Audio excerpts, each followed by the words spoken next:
السلام علیکم ورحمۃ اللہ وبرکاتہ۔ کیسے ہیں آپ سب لوگ؟ اللہ تعالیٰ سب کو صحت اور ایمان کی بہترین حالت میں رکھے۔ نحمدہ و نصلی علی رسولہ الکریم، اما بعد، فاعوذ باللہ من الشیطان الرجیم، بسم اللہ الرحمن الرحیم، رب اشرح لی صدری ویسر لی امری واحلل عقدۃ من لسانی یفقہوا قولی۔ قرآن مجید کا سیکھنا اور سکھانا بہترین عمل ہے۔ سیدنا عثمان رضی اللہ عنہ سے روایت ہے کہ نبی صلی اللہ علیہ وسلم نے فرمایا، خیرکم من تعلم القرآن وعلمہ، تم میں سے سب سے بہتر وہ ہے جو قرآن سیکھے اور اس کی تعلیم دے۔ یعنی دو میں سے ایک کام ضرور کرنا چاہیے، یا طالب علم بنے رہے یا معلم بنے۔ قرآن کے پڑھنے پڑھانے والے لوگ اللہ کے خاص لوگ ہوتے ہیں۔ سیدنا انس رضی اللہ عنہ سے روایت ہے، وہ کہتے ہیں کہ رسول اللہ صلی اللہ علیہ وسلم نے فرمایا، بے شک لوگوں میں سے کچھ اہل اللہ ہوتے ہیں۔ آپ صلی اللہ علیہ وسلم سے پوچھا گیا، ان میں سے کون اہل اللہ ہوتے ہیں؟ آپ صلی اللہ علیہ وسلم نے فرمایا، اہل القرآن اہل اللہ ہے، اور اس کے خاص لوگ ہوتے ہیں۔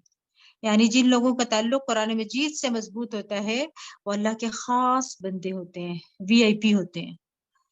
قرآن کی بدولت اللہ اور اس کے رسول صلی اللہ علیہ وسلم کی محبت حاصل ہوتی ہے۔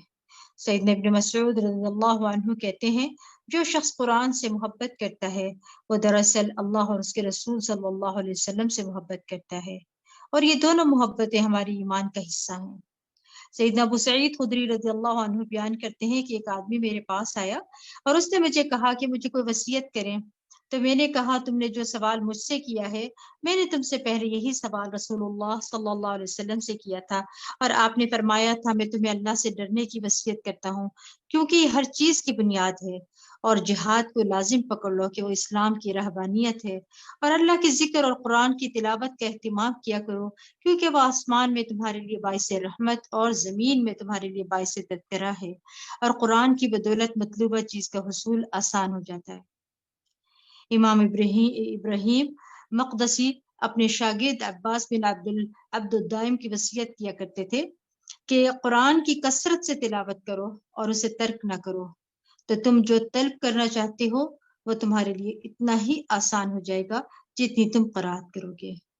یعنی تمہاری قرات کی مقدار کے مطابق، تمہارے قرآن سے تعلق کے مطابق تمہاری چیزیں تمہارے لیے آسان ہو جائیں گی، کام تمہارے لیے آسان ہو جائیں گے، تمہارے مقاصد پورے ہو جائیں گے۔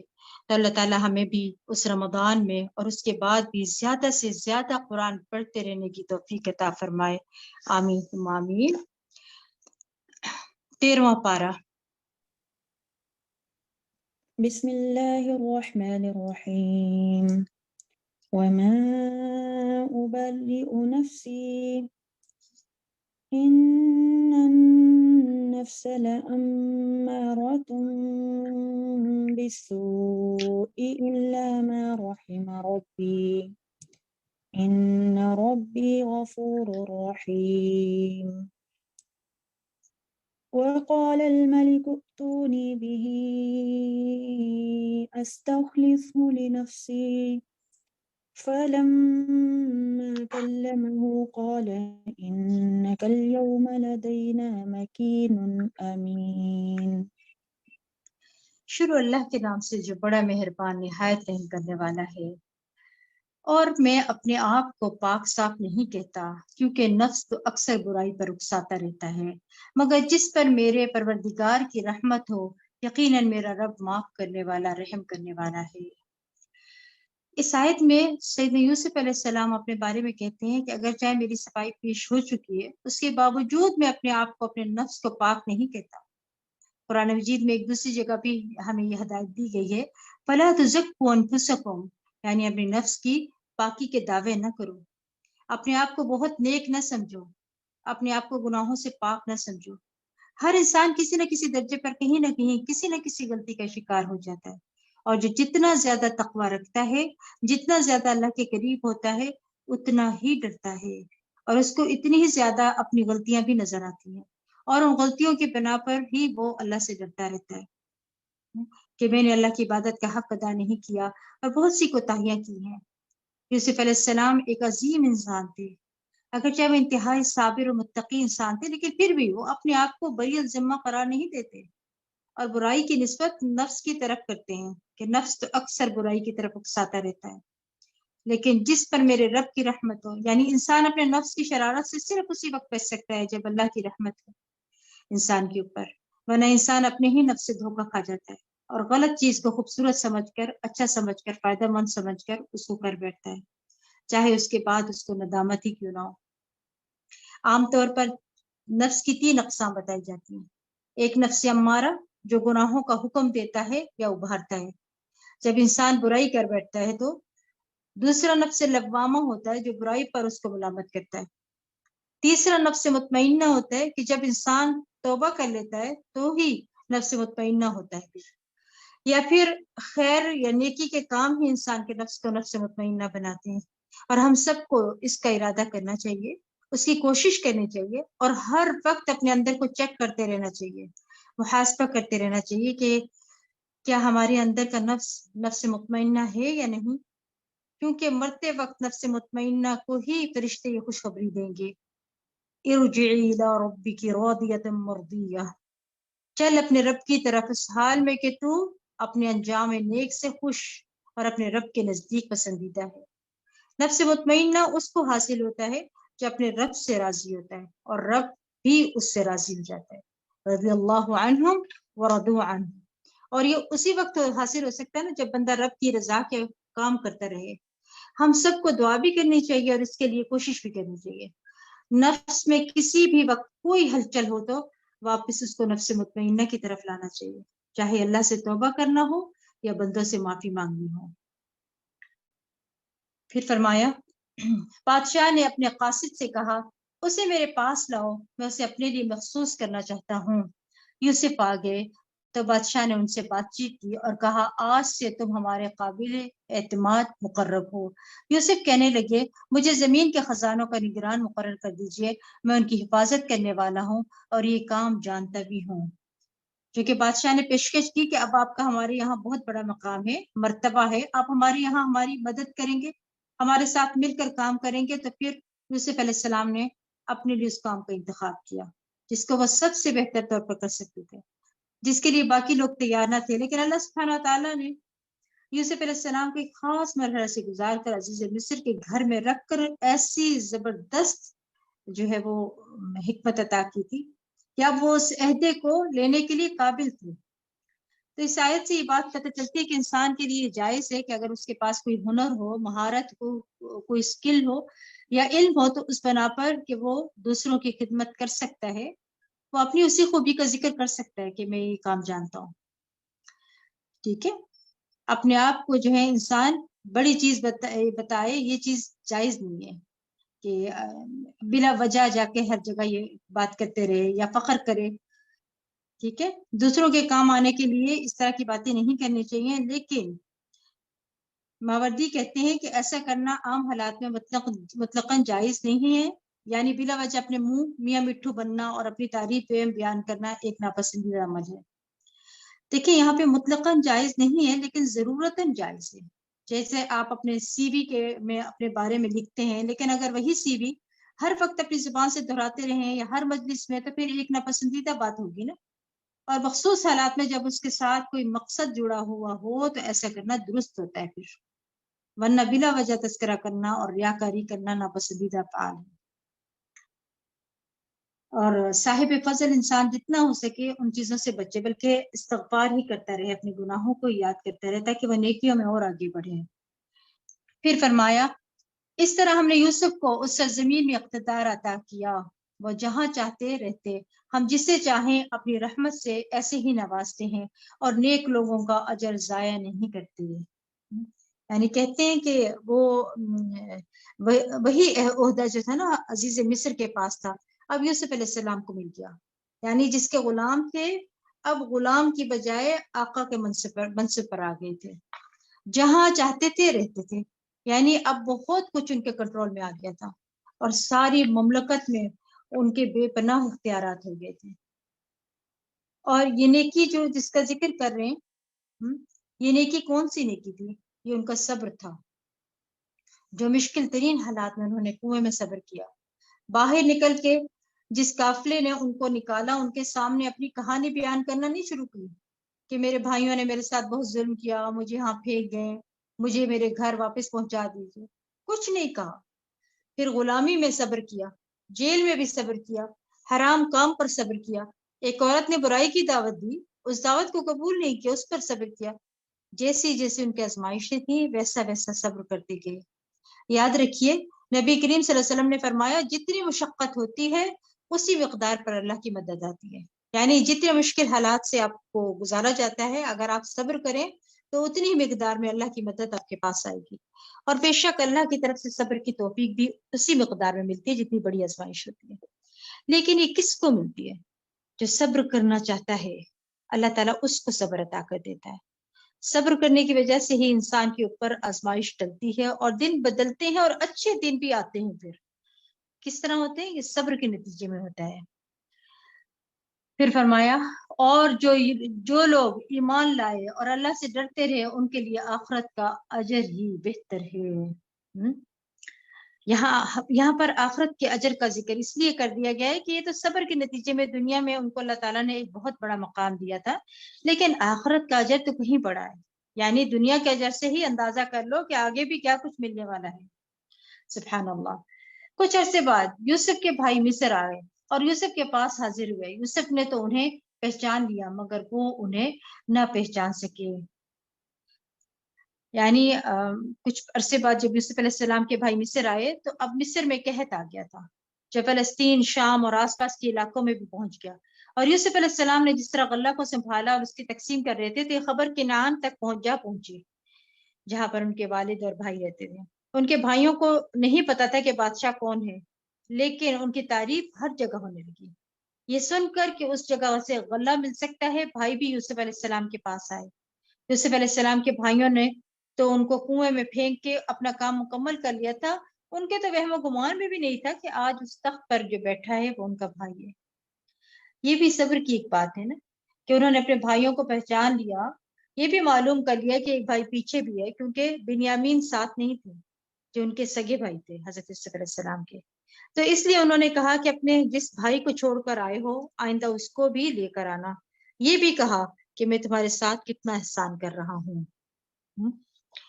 مقصد کوئی اپنی تعریف کرنا نہیں تھا, بلکہ بھائیوں کو احساس دلانا تھا کہ جسے کہتے ہیں نا یو آر ویلکم, ابھی ابھی تمہاری قدر کی ہے, آئندہ بھی کریں گے. چاہتے یہ تھے کہ بھائی پھر واپس آئیں.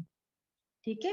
پھر فرمایا کہ جب یوسف نے ان کی واپسی کا سامان تیار کر دیا تو ان سے کہا اب آؤ تو اپنے ستیلے بھائی کو بھی میرے پاس لانا. تم دیکھتے نہیں کہ میں ماں پورا دیتا ہوں اور ایک اچھا مہمان نواز ہوں, اور اگر تم اسے نہ لائے تو پھر میرے پاس نہ تمہارے لیے غلہ ہے اور نہ ہی میرے پاس آنے کی کوشش کرنا.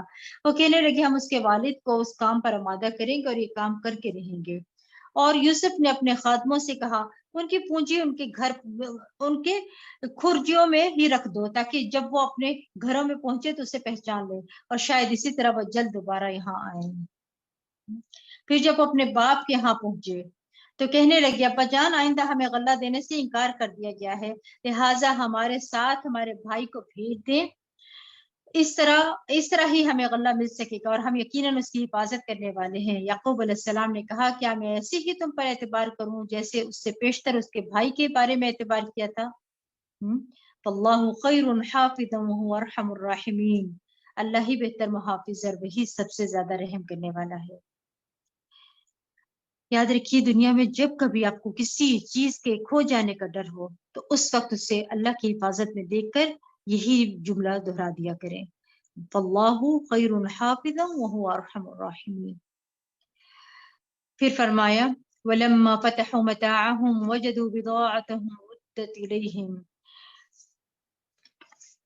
پھر جب انہوں نے اپنا سامان کھولا تو دیکھا کہ ان کی پونجی بھی انہیں واپس کر دی گئی ہے. وہ بہت خوش ہوئے اور کہنے لگے ابا جان ہمیں اور کیا چاہیے, ہماری تو پونجی بھی ہمیں واپس کر دی گئی ہے. اب ہم جلد ہی اپنے گھر والوں کے لیے رزق لائیں گے اور اپنے بھائی کی حفاظت کریں گے اور ایک بار شتر زیادہ غلہ لائیں گے, اور یہ اب کی بار غلہ لانا تو بالکل آسان ہے. یعقوب نے کہا جب تک تم مجھے اللہ کے نام پر پختہ عہد نہ دو گے ہم اسے یقیناً آپ کے پاس لائیں گے, تب تک میں کبھی اسے تمہارے ساتھ روانہ نہ کروں گا الا یہ کہ تم سب ہی کہیں گھیرے میں لے لیے جاؤ. پھر جب انہوں نے اس طرح کا پختہ عہد دے دیا تو یعقوب علیہ السلام کہنے لگے جو کچھ ہم قول و قرار کر رہے ہیں اللہ اس پر ضامن ہے. یعنی میرے اور تمہارے درمیان نہیں بلکہ اس کا گواہ اللہ ہے۔ یاد رکھیے جب بھی کسی بندے سے کوئی وعدہ کرتے ہیں نا، کوئی معاہدہ کرتے ہیں، اللہ اس کو دیکھ رہا ہوتا ہے، اور اگر کوئی شخص اس سے پھرتا ہے تو اللہ تعالیٰ اس کو پکڑنے والا ہے۔ اس لیے لوگوں سے وعدے کر کے چاہے چھوٹی چیز کا وعدہ ہو یا بڑی چیز کا، اس سے پھرنا نہیں چاہیے۔ پھر فرمایا، پھر کہنے لگے میرے بچوں شہر میں ایک ہی دروازے سے نہیں بلکہ مختلف دروازوں سے داخل ہونا، تاہم میں اللہ کی مشیت سے تمہیں ذرہ بھر بھی بچا نہیں سکتا۔ حکم تو صرف اسی کا چلتا ہے، میں اسی پر بھروسہ کرتا ہوں، جسے بھی بھروسہ کرنا ہو اسی پر کرنا چاہیے۔ یعقوب علیہ السلام نے ایسا کیوں کہا تھا؟ کیونکہ انہیں اندیشہ تھا کہ 11 بھائی اور جوان لڑکے خوبصورت، صحت مند، جبکہ اکٹھے کہیں جائیں گے تو لوگ تعجب سے ان کو دیکھیں گے، اور جب کوئی تعجب سے دیکھتا ہے تو حسد کے علاوہ تعجب کی نظر بھی لگ جاتی ہے۔ یعنی جب انسان کسی کو دیکھتا ہے اور کہتا ہے واو، یعنی حیران پریشان ہو جاتا ہے، تو بعض اوقات ایسی نظر بھی نقصان دیتی ہے نا۔ اس آیت سے علماء یہ کہتے ہیں کہ اس میں نظر بد سے بچنے کی دلیل ہے، اور نظر بد کا لگنا برحق ہے۔ یہ قرطبی نے کہا ہے کہ نبی کریم صلی اللہ علیہ وسلم نے فرمایا نظر لگنا برحق ہے، اور آپ صلی اللہ علیہ وسلم نے یہ بھی فرمایا نظر بد آدمی کو قبر میں اور اونٹ کو ہانڈی میں داخل کر دیتی ہے۔ ابو ذر رضی اللہ عنہ سے یہ بھی روایت ہے کہ رسول اللہ صلی اللہ علیہ وسلم نے فرمایا بے شک نظر بد آدمی کو اللہ کے حکم سے دیوانہ کر دیتی ہے۔ یعنی بعض اوقات کسی چیز پر، کسی بات پر ایسی نظر لگتی ہے کہ انسان پاگلوں جیسی حرکت کرنے لگتا ہے۔ پھر اسی طرح چہرے کے کالے داغ بھی، یعنی اس طرح کے جو پڑ جاتے ہیں نا چہرے کے اوپر، ہلکے ہلکے سے اسپاٹ ہوتے ہیں، اس میں بھی بعض اوقات دخل ہوتا ہے نظر کا۔ سیدنا ام سلمہ رضی اللہ عنہ سے مروی ہے کہ رسول اللہ صلی اللہ علیہ وسلم نے ان کے گھر میں ایک لڑکی دیکھی جس کے چہرے پر کالے دھبے پڑ گئے تھے۔ آپ نے فرمایا اس پر دم کرو کیونکہ اس پر نظر بد لگ گئی ہے، یعنی اس کی وجہ سے اس کے چہرے پر یہ نشان پڑ گئے ہیں۔ آپ صلی اللہ علیہ وسلم نے یہ بھی فرمایا اللہ کی قضاء و قدر کے بعد نظر بد ہی میری امت کے اکثر لوگوں کی موت کا باعث بنے گی۔ نظر بد ایک قسم کا تیر ہوتا ہے جس کے ساتھ حسد ہوتا ہے، یہ جس کی تعریف کی جا رہی ہوتی ہے تو اس کو جا کر لگتا ہے۔ اگر اس شخص نے اپنا بچاؤ نہ کر رکھا ہو، یعنی حفاظت کی دعائیں نہ پڑھ رکھی ہوں، اذکار نہ کر رکھی ہوں، تو پھر حفاظت نہیں ہوتی اور وہ تیر جا لگتا ہے انسان کو۔ اسی لیے ہمیں دعائیں، اذکار، معوذتین کو پڑھنے کا خاص اہتمام کرنا چاہیے۔ معوذتین کو صبح و شام 3 بار پڑھنے کا حکم ہے، اور نماز کے بعد بھی پڑھنے کا حکم ہے۔ نبی صلی اللہ علیہ وسلم ان صورتوں کے اترنے سے پہلے انسانوں اور جنوں کی نظر بد سے پناہ مانگا کرتے تھے۔ جب معوذتین نازل ہوئی تو آپ نے ان کو پڑھنا شروع کر دیا اور باقی چیزیں چھوڑ دی۔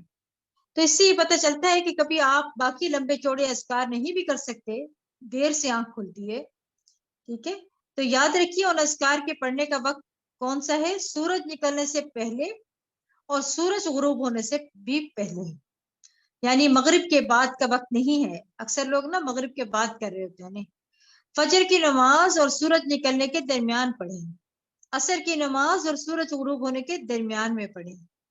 کسی وجہ سے بہت مصروفیت وقت کی قلت کی وجہ سے انسان سارے اذکار نہیں بھی پڑھ سکتا تو معوذتین ضرور پڑھیں، کیونکہ یہ ہر چیز سے کفایت کرنے والی ہے۔ یعنی اسباب اختیار کرنے کے باوجود لازم ہے انسان کے لیے کہ بھروسہ اللہ کی ذات پر کرے، نہ اپنی طاقت پہ، نہ اپنی ذہانت پہ، اور نہ لوگوں پر۔ یعقوب علیہ السلام اپنے بچوں کو بھی اس بات کی تعلیم دے رہے تھے کہ وہ اسباب کے ساتھ ساتھ اللہ پر بھروسہ کریں۔ اور ہمیں قرآن سے یہ دلیل ملتی ہے کہ ماشاء اللہ لا قوت الا باللہ پڑھنے سے نظر نہیں لگتی ہے، اور حدیث سے ہمیں یہ دلیل ملتی ہے کہ اگر کسی بچے کو یا کسی بڑے کو یا کسی کی بھی آپ دیکھیں کہ کوئی اس کی خوبی دیکھیں یا اس کی صحت دیکھیں یا اس کی کوئی بھی چیز آپ کو اچھی لگتی ہے تو فوراً بارک اللہ فیک کہتے ہیں، تو اللہ کے حکم کے ساتھ پھر نظر نہیں لگتی ہے۔ یہ سارے مسنون عمل ہیں جو ہمیں اللہ تعالیٰ توفیق دے کرنے کی، تو اللہ تعالیٰ ہمیں محفوظ رکھے ایسے شر سے۔ چنانچہ جس طرح ان کے باپ نے شہر میں داخل ہونے کا حکم دیا تھا ویسے وہ اس میں داخل ہوئے۔ اس کی یہ تدبیر اللہ کی مشیت کے مقابلے میں کچھ بھی کام نہ آئی، یہ تو محض یعقوب کے دل کا ارمان تھا جسے اس نے پورا کیا تھا۔ بے شک وہ ہماری دی ہوئی تعلیم کی وجہ سے صاحب علم تھا، مگر اکثر لوگ یہ حقیقت نہیں جانتے تھے۔ اب وہ یہ کہ جس چیز سے وہ ڈر رہے تھے وہی ہوئی۔ کہا جاتا ہے کہ اپنے خیالات کو ہمیشہ مثبت رکھیں، کیونکہ جب آپ کی سوچیں منفی ہوتی ہیں نا، ٹھیک ہے، تو اس وقت جو ہے پھر جو سوچتے ہیں چیزیں اسی طرح ہونی شروع ہو جاتی ہیں۔ مثلاً آپ کسی انسان سے ملتے ہوئے ڈر رہے ہوتے ہیں کہ کہیں یہ مجھے کچھ کہہ نہ دے، اور اسی ڈری شکل کے ساتھ اس سے جا کر ملتے ہیں اور وہ پھر کچھ کہہ بھی دیتا ہے۔ باہر کی تبدیلی سے پہلے اندر کی سوچیں انسان کو تبدیل کرنی چاہیے۔ جتنی جتنی آپ کی سوچیں مثبت ہوتی چلی جائیں گی، اتنے ہی آپ بہادر اور مضبوط ہوتے چلے جائیں گے اللہ کی اذن سے۔ اور یہ اللہ پر توکل کرنے سے اور اللہ کا سہارا پکڑنے سے ہی ہوتا ہے۔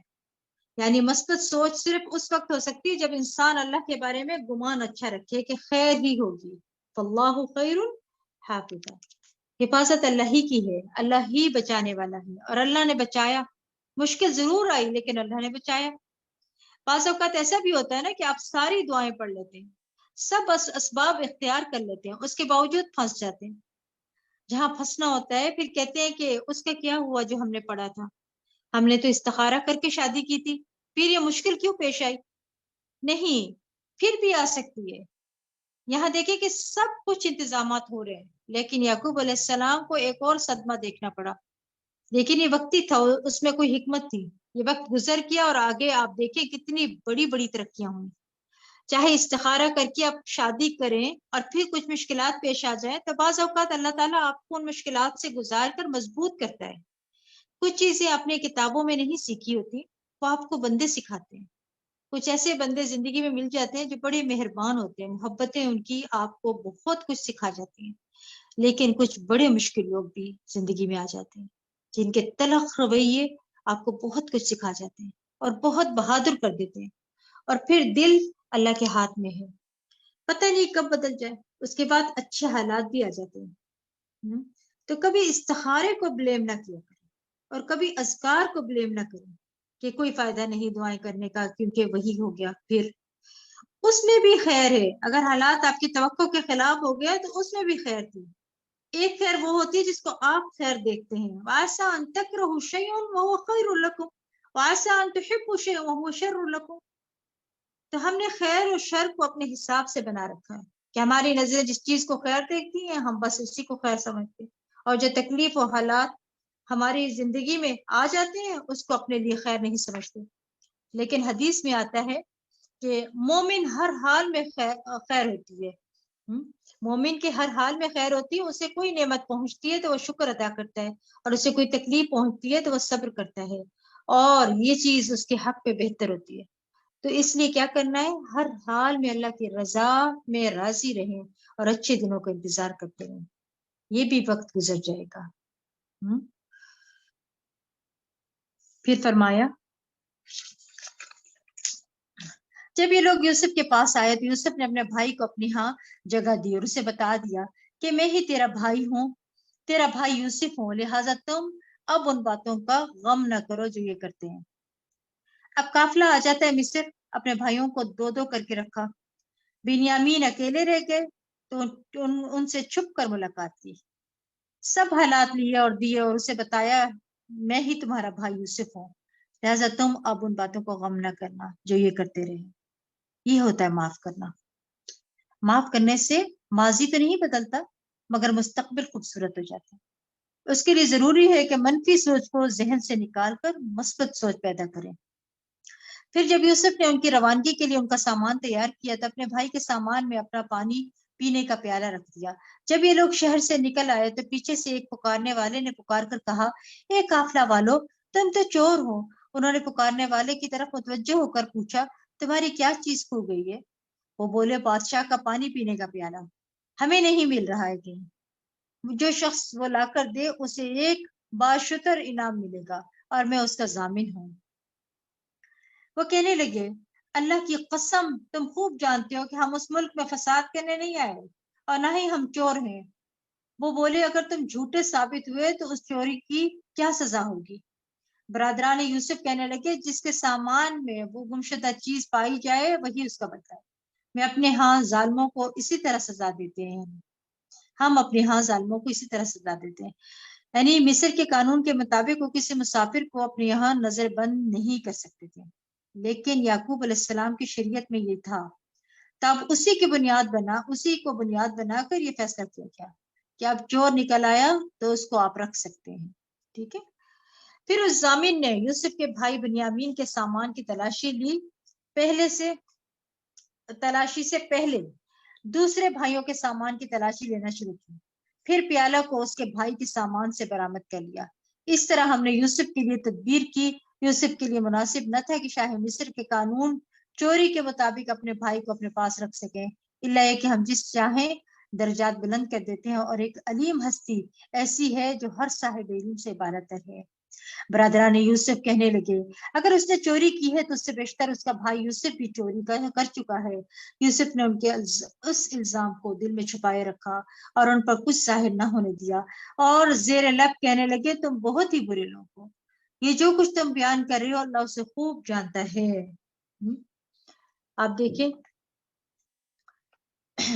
کیا فرمایا جا رہا ہے یہاں پر کہ جب آپ کسی سے حسد کرتے ہیں تو کوئی موقع نہیں جانے دیتے اس کو گرانے کا، بدنام کرنے کا۔ کہیں نہ کہیں آپ کے منہ سے کچھ نہ کچھ نکل آتا ہے، نہیں دیکھ رہے ہوتے نا کہ کہاں کھڑے ہیں۔ سالہ سال گزر چکے ہیں یوسف علیہ السلام کو تمہارے ہاتھ سے گئے ہوئے، لیکن ابھی بھی تم اس کو معاف نہیں کر۔ یوسف علیہ السلام نے ان کے اس الزام کو دل میں چھپائے رکھا اور کچھ ظاہر نہ کیا۔ سبحان اللہ، یہ ہوتا ہے صبر۔ بڑی بڑی باتیں دل میں اس طرح رکھنا کہ کسی کو شائبہ بھی نہ گزرے۔ تو جو ہلکے کم ظرف شیلو لوگ ہوتے ہیں ان کے اندر کوئی بات ٹکتی نہیں، ادھر سے سنی اور ادھر نکال دی، اور اس سے بڑے فسادات پیدا ہوتے ہیں، بہت سی خرابیاں، آپس میں لڑائیاں، بہت سے مسائل پیدا ہو جاتے ہیں۔ بعض لوگ خوشی کی خبر کو نہیں سنبھال سکتے، بڑھ چڑھ کر اس کا اظہار کرتے ہیں، پھر کیا ہوتا ہے، نظر لگ جاتی ہے۔ بعض لوگ غم کی خبر کو، بعض لوگ دکھ کی خبر کو، کسی کی طرف سے پہنچنے والی اذیت کو، اب تو ماشاءاللہ کلوز سرکل میں کیا اور اپنے خاندان میں کیا پوری دنیا کے ساتھ شیئر کرتے ہیں۔ ہر تھوڑی دیر کے بعد فیس بک کا اسٹیٹس تبدیل کر رہے ہوتے ہیں، ہر وقت اپنے دل پہ کیا گزر رہی ہے، کیا کھا رہے ہیں، کیا پی رہے ہیں، کیا پہن رہے ہیں، کیا خرید رہے ہیں، کہاں جا رہے ہیں، سب دکھاتے ہیں۔ تو یاد رکھیے نعمتوں کو بلا ضرورت لوگوں کے سامنے نہیں رکھنا چاہیے، کیونکہ حدیث میں آتا ہے کل ذی نعمت محسود، ہر صاحب نعمت حسد کیا جاتا ہے، پھر آپ حسد کا شکار ہوتے ہیں، آپ کے دشمنوں کی تعداد میں اضافہ ہو جاتا ہے، آپ سمجھتے ہیں کہ آپ کی نعمت کی وجہ سے لوگ آپ کی بڑی تعریف کریں گے، آپ کے بڑے فین ہو جائیں گے، کہ آپ آپ کے بظاہر جو ہے پہلور ہو جائیں گے، لیکن حقیقت میں وہ حسد بھی کر رہے ہوتے ہیں۔ اور شادیوں کے بعد بچیوں کو بھی بہت زیادہ نہیں بتانا چاہیے اپنے گھریلو حالات، اور وہ ہے اس پر بھی نظر لگ جاتی ہے۔ لہٰذا اپنی خوشیوں کو، اپنی ان چیزوں کو، نعمتوں کو اپنی حد تک رکھیں تو بہتر ہے۔ لیکن ہمیں یہ دلیل بھی ملتی ہے کہ جب کوئی مقصد ہو تو پھر آپ شیئر کر سکتے ہیں، کیونکہ آتے سورۃ دحا میں وَأَمَّا بِنِعْمَةِ رَبِّكَ فَحَدِّثْ، اور اپنے رب کی نعمت کا اظہار کرو، ٹھیک ہے۔ اور پھر فرمایا جاتا ہے یہاں پر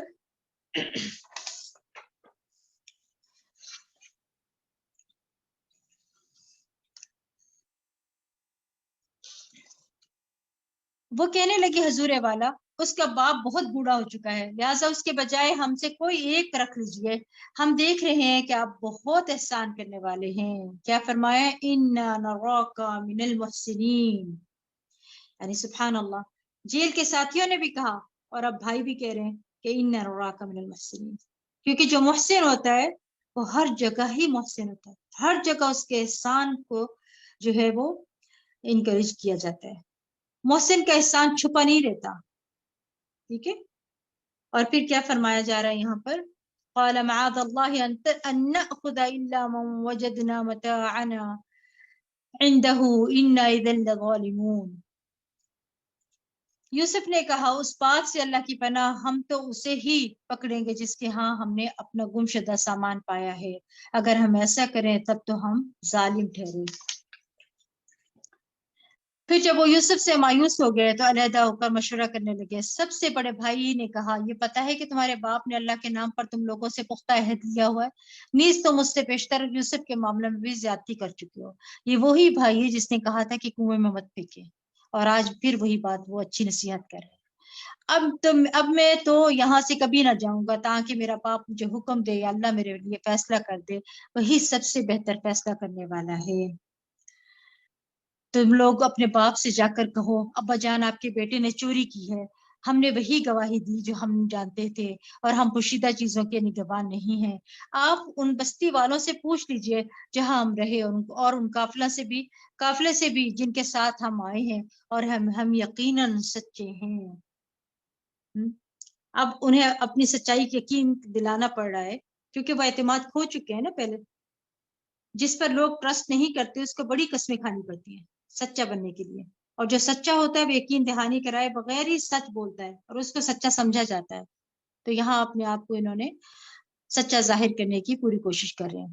یعقوب علیہ السلام نے جواب دیا بات یوں نہیں بلکہ تم نے ایک بات بنا کر اسے بنا سنوار کر پیش کر دیا ہے، لہٰذا اب صبر ہی بہتر ہے۔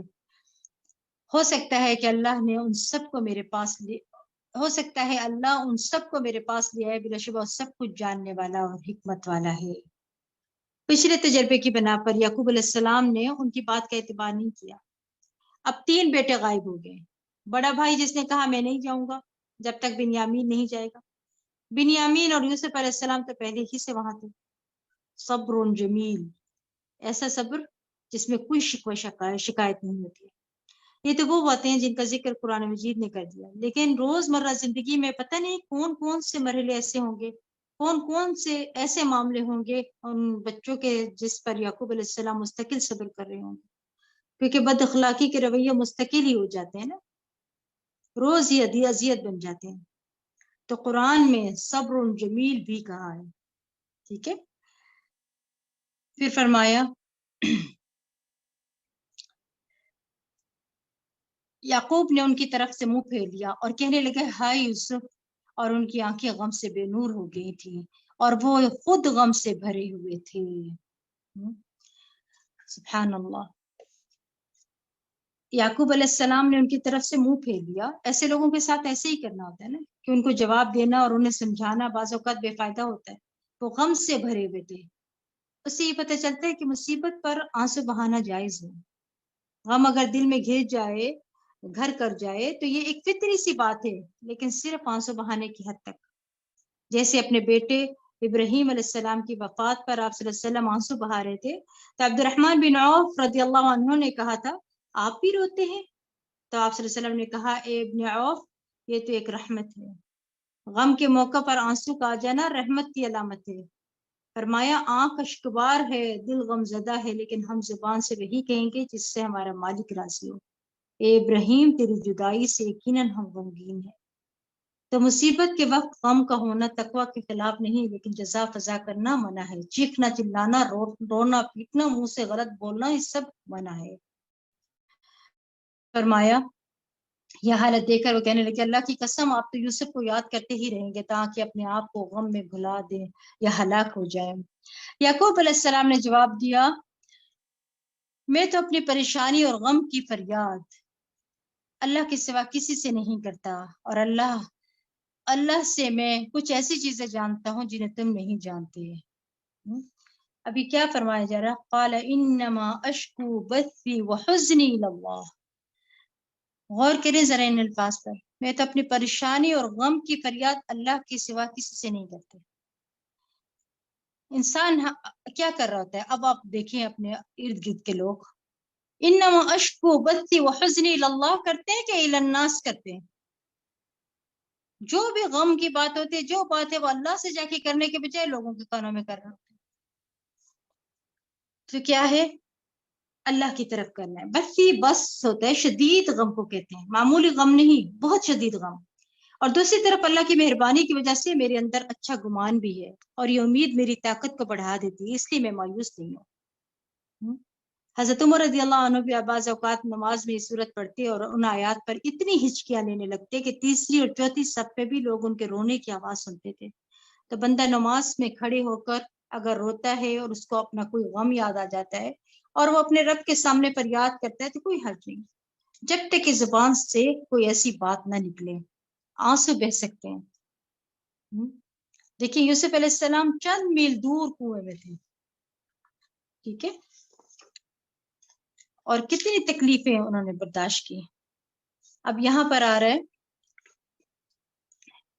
حضرت یعقوب علیہ السلام فرماتے ہیں, اے میرے بیٹو جاؤ اور یوسف اور اس کے بھائی کی تلاش کی سر توڑ کوشش کرو, اور اللہ کی رحمت سے نا امید نہ ہونا, کیونکہ اللہ کی رحمت سے نا امید تو کافر لوگ ہی ہوا کرتے ہیں. پھر جب وہ سہ پارا یوسف اور اس کے بھائی کی تلاش میں یوسف کے پاس آئے تو کہنے لگے, حضور والا, ہم اور ہمارے گھر والے سخت تکلیفیں ہیں اور ہم حقیر سی پونجی لائے ہیں, آپ ہم پر صدقہ کرتے ہوئے ہمیں غلہ پورا دے دیجئے, اللہ صدقہ کرنے والوں کو یقیناً جزا دیتا ہے. یوسف نے ان سے پوچھا, پتا ہے تم نے یوسف اور اس کے بھائی کے ساتھ کیا سلوک کیا تھا جبکہ تم نادان تھے؟ وہ چونک کر بول اٹھے, کیا تم ہی یوسف ہو؟ یوسف نے کہا, ہاں میں ہی یوسف ہوں, اور یہ میرا بھائی بنیامین ہے. اللہ نے ہم پر بہت بڑا احسان فرمایا ہے, کیونکہ وہ من یتقی ویصبر فإن اللہ لا یضیع اجر المحسنین, جو کوئی اس سے ڈرتا اور صبر کرتا ہے تو اللہ نیکی کرنے والوں کا اجر ضائع نہیں کرتا. تقوی اور صبر کامیابی کی کنجی ہے. یوسف علیہ السلام کے اندر 3 کوالٹیز بڑی نمایاں تھی. ایک تقوی, اللہ کا ڈر جس نے انہیں ہر جگہ غلط قدم اٹھانے سے بچایا. دوسرا صبر, مشکل سے مشکل حالات میں کوئی شکوہ شکایت نہیں, اللہ کی اطاعت پر قائم رہے. تیسرا احسان, نیکی کے درجے پر قائم رہے. یہی چیزیں ہمیں اپنی زندگی میں اختیار کر لینی چاہیے. وہ کہنے لگے, اللہ نے آپ کو ہم پر فضیلت بخشی اور ہم ہی خطا کار تھے. یوسف علیہ السلام نے کہا, آج تم پر کوئی گرفت نہیں, اللہ تمہیں معاف کرے اور وہ سب سے بڑھ کر رحم کرنے والا ہے. لا تثریبا, آج کے بعد نہ تم پر کوئی آر ہوگی نہ ہی تانشنی. اور پھر کیا فرمایا, اصل میں نا یہ ہوتا ہے معاف کرنا. ایک ہوتا ہے معاف کر کے کہنا کہ میں نے معاف کیا, لیکن پھر جب پرانا قصہ دہرایا تو 2-4 سنا دوں, یہ معاف کرنا نہیں ہوتا. تو لا تثریبا کا مطلب یہ ہے کہ میں آج کے بعد اس بات کو دہراؤں گا بھی نہیں, اس کو مینشن بھی نہیں کروں گا کہ تم نے میرے ساتھ یہ کیا تھا, تمہارے اس جرم کا ذکر بھی نہیں کروں گا میں. اور یہی بات تھی جو نبی کریم صلی اللہ علیہ وسلم نے مکہ والوں سے کہی تھی جب آپ فاتح تھے نا, جب آپ انتقام لے سکتے تھے. خطا کاروں سے درگزر کرنا انبیاء کی صفت ہے, اور اس معاملے میں بھی ہمیں ان کی پیروی کرنا چاہیے. درگزر کرنے سے عزت ہی میں اضافہ ہوتا ہے. رسول اللہ صلی اللہ علیہ وسلم نے فرمایا, درگزر کیا کرو, اللہ تمہیں عزت عطا کر دے گا. پھر فرمایا کہ میری قمیض لے جاؤ اور اسے میرے والد کے چہرے پر ڈال دینا, وہ بنا ہو جائیں گے اور انہیں لے کر تم سب اہل و عیال سمیت میرے یہاں آؤ. قمیض دیکھتے ہی غم کا آغاز ہوا تھا ان کا, ٹھیک ہے, جب جس پر جھوٹ موٹ کا خون لگا تھا, اور قمیض ہی بیماری کا علاج بن گئی. کہتے ہیں کہ زہر کو زہر ہی مارتا ہے نا, بعض اوقات اسی چیز کے اندر ہی انسان کا فائدہ بھی ہوتا ہے جس سے انسان کو نقصان پہنچاتا ہے. یاد رکھیے, ہم جب کسی انسان سے کوئی تکلیف اٹھاتے ہیں تو ہم اس کی خیر سے بالکل مایوس ہو جاتے ہیں, معاف نہیں کرتے. نتیجہ کیا ہوتا ہے کہ اس کی خوبیاں بھی ہمارے لیے خرابیاں بن جاتی ہیں. لیکن اگر آپ درگزر سے کام لیں, اپنے ہی بچے کو, اپنے ہی بہو کو, اپنے ہی بہن بھائیوں کو معاف کر دیں, کل کسی مصیبت کے وقت وہ اس طرح آپ کے کام آتا ہے کہ کوئی اور نہیں آتا, وہی آپ کا مددگار بن جاتا ہے پھر. اور یہ معاف کرنے کے فوائد میں سے ہے. لہٰذا معاف کرنا سیکھیں اور درگزر کرنا سیکھیں. جب یہ قافلہ مصر سے روانہ ہوا تو اس وقت ان کے باپ یعقوب نے کہا, اگر تم مجھے یہ نہ کہو کہ بڈھا سٹیا گیا ہے تو حقیقت یہ ہے کہ میں یوسف کی بو محسوس کر رہا ہوں. یہ بھی اللہ کی قدرت ہے نا. یوسف علیہ السلام چند میل دور کنویں میں تھے, خوشبو نہیں آئی, اور ابھی قافلہ مصر سے نکلا ہی تھا تو یہاں خوشبو آ رہی ہے.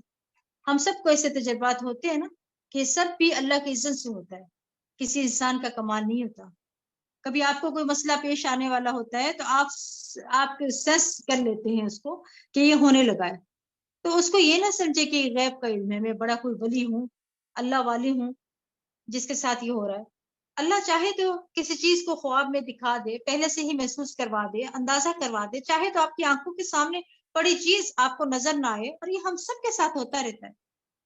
ٹھیک ہے, تو ایسے کبھی چھٹی آپ جس کو کہتے ہیں, اگر کبھی ہو بھی ایسے بار بار آپ کی سچی بھی ہو رہی ہو تو اس کا یہ مطلب نہیں کہ خود کو کچھ سمجھ لیں کہ میں بہت کوئی ولی اللہ ہوں. ٹھیک ہے. پھر جب یہ قافلہ یہ قافلہ مصر سے روانہ ہوا تو اس وقت ان کے باپ یعقوب نے کہا اگر تم مجھے یہ نہ کہو کہ بڈھا سٹیا گیا تو حقیقت یہ ہے کہ میں یوسف کی بو محسوس کر رہا ہوں. وہ کہنے لگے اللہ کی قسم آپ تو اسی پرانی محبت کے خط میں پڑے ہوئے ہیں.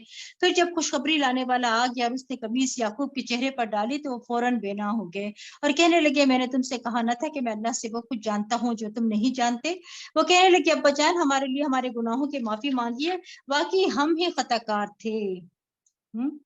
توبہ استغفار کے لیے بڑا ضروری ہوتا ہے نا کہ انسان کہے میری ہی غلطی تھی. لا الہ الا انت سبحانک انی کنت من الظالمین.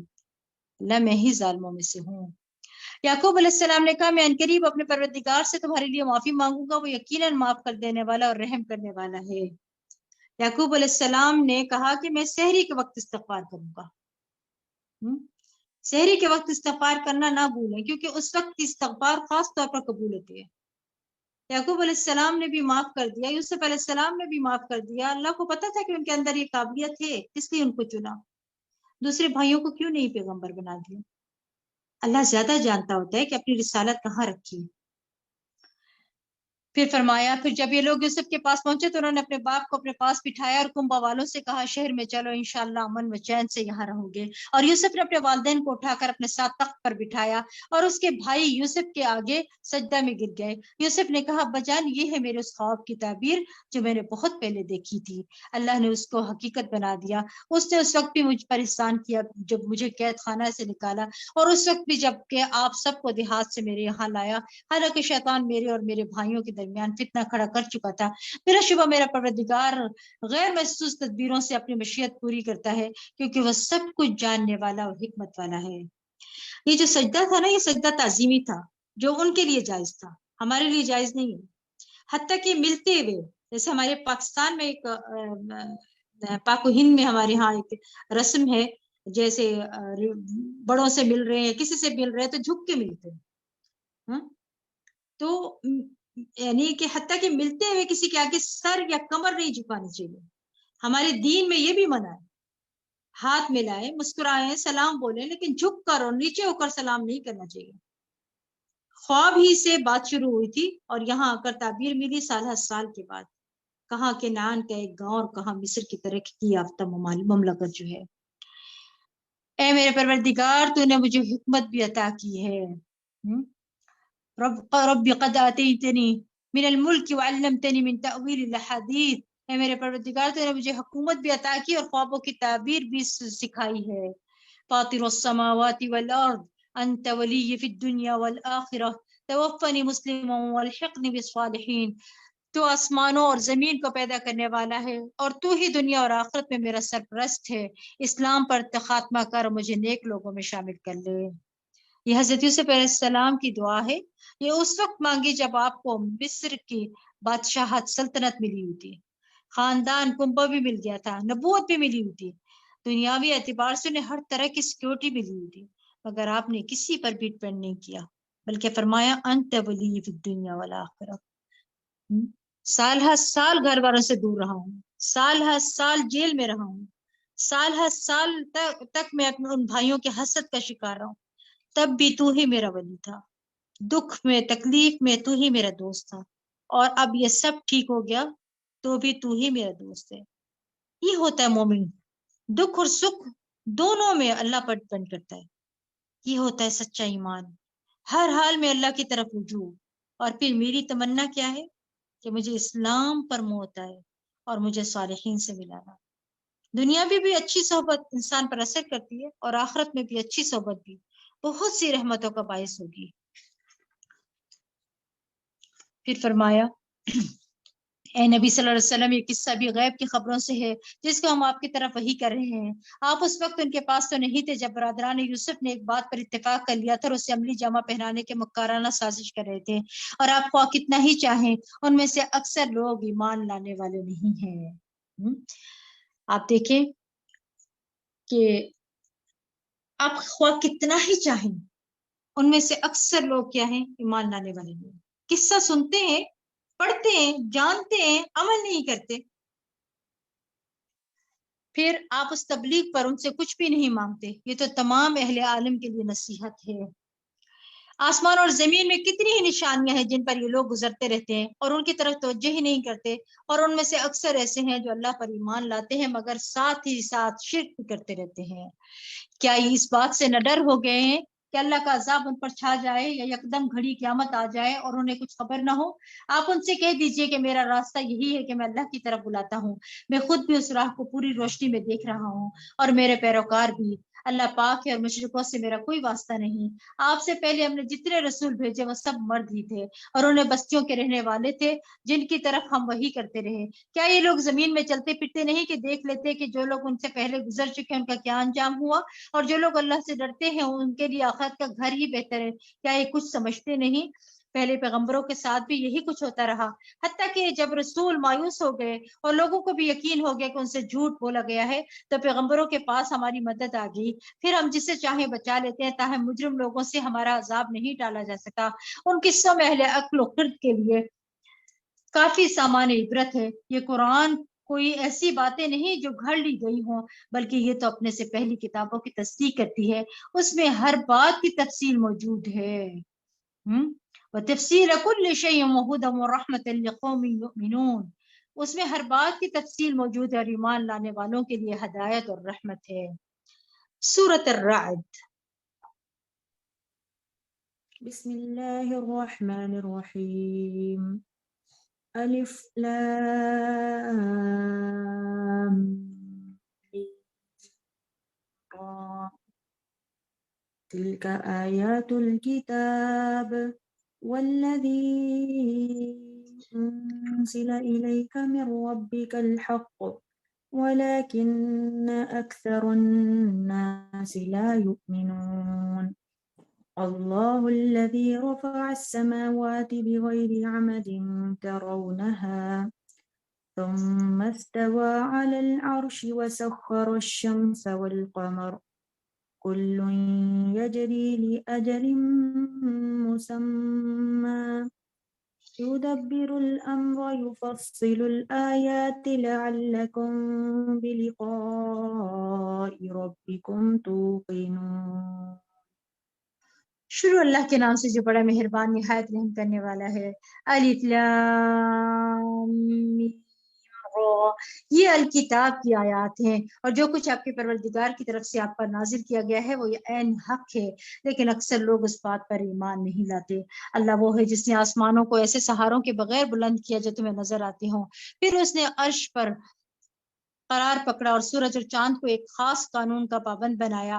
اس نظام کی ہر چیز ایک مقررہ مدت تک کے لیے چل رہی ہے۔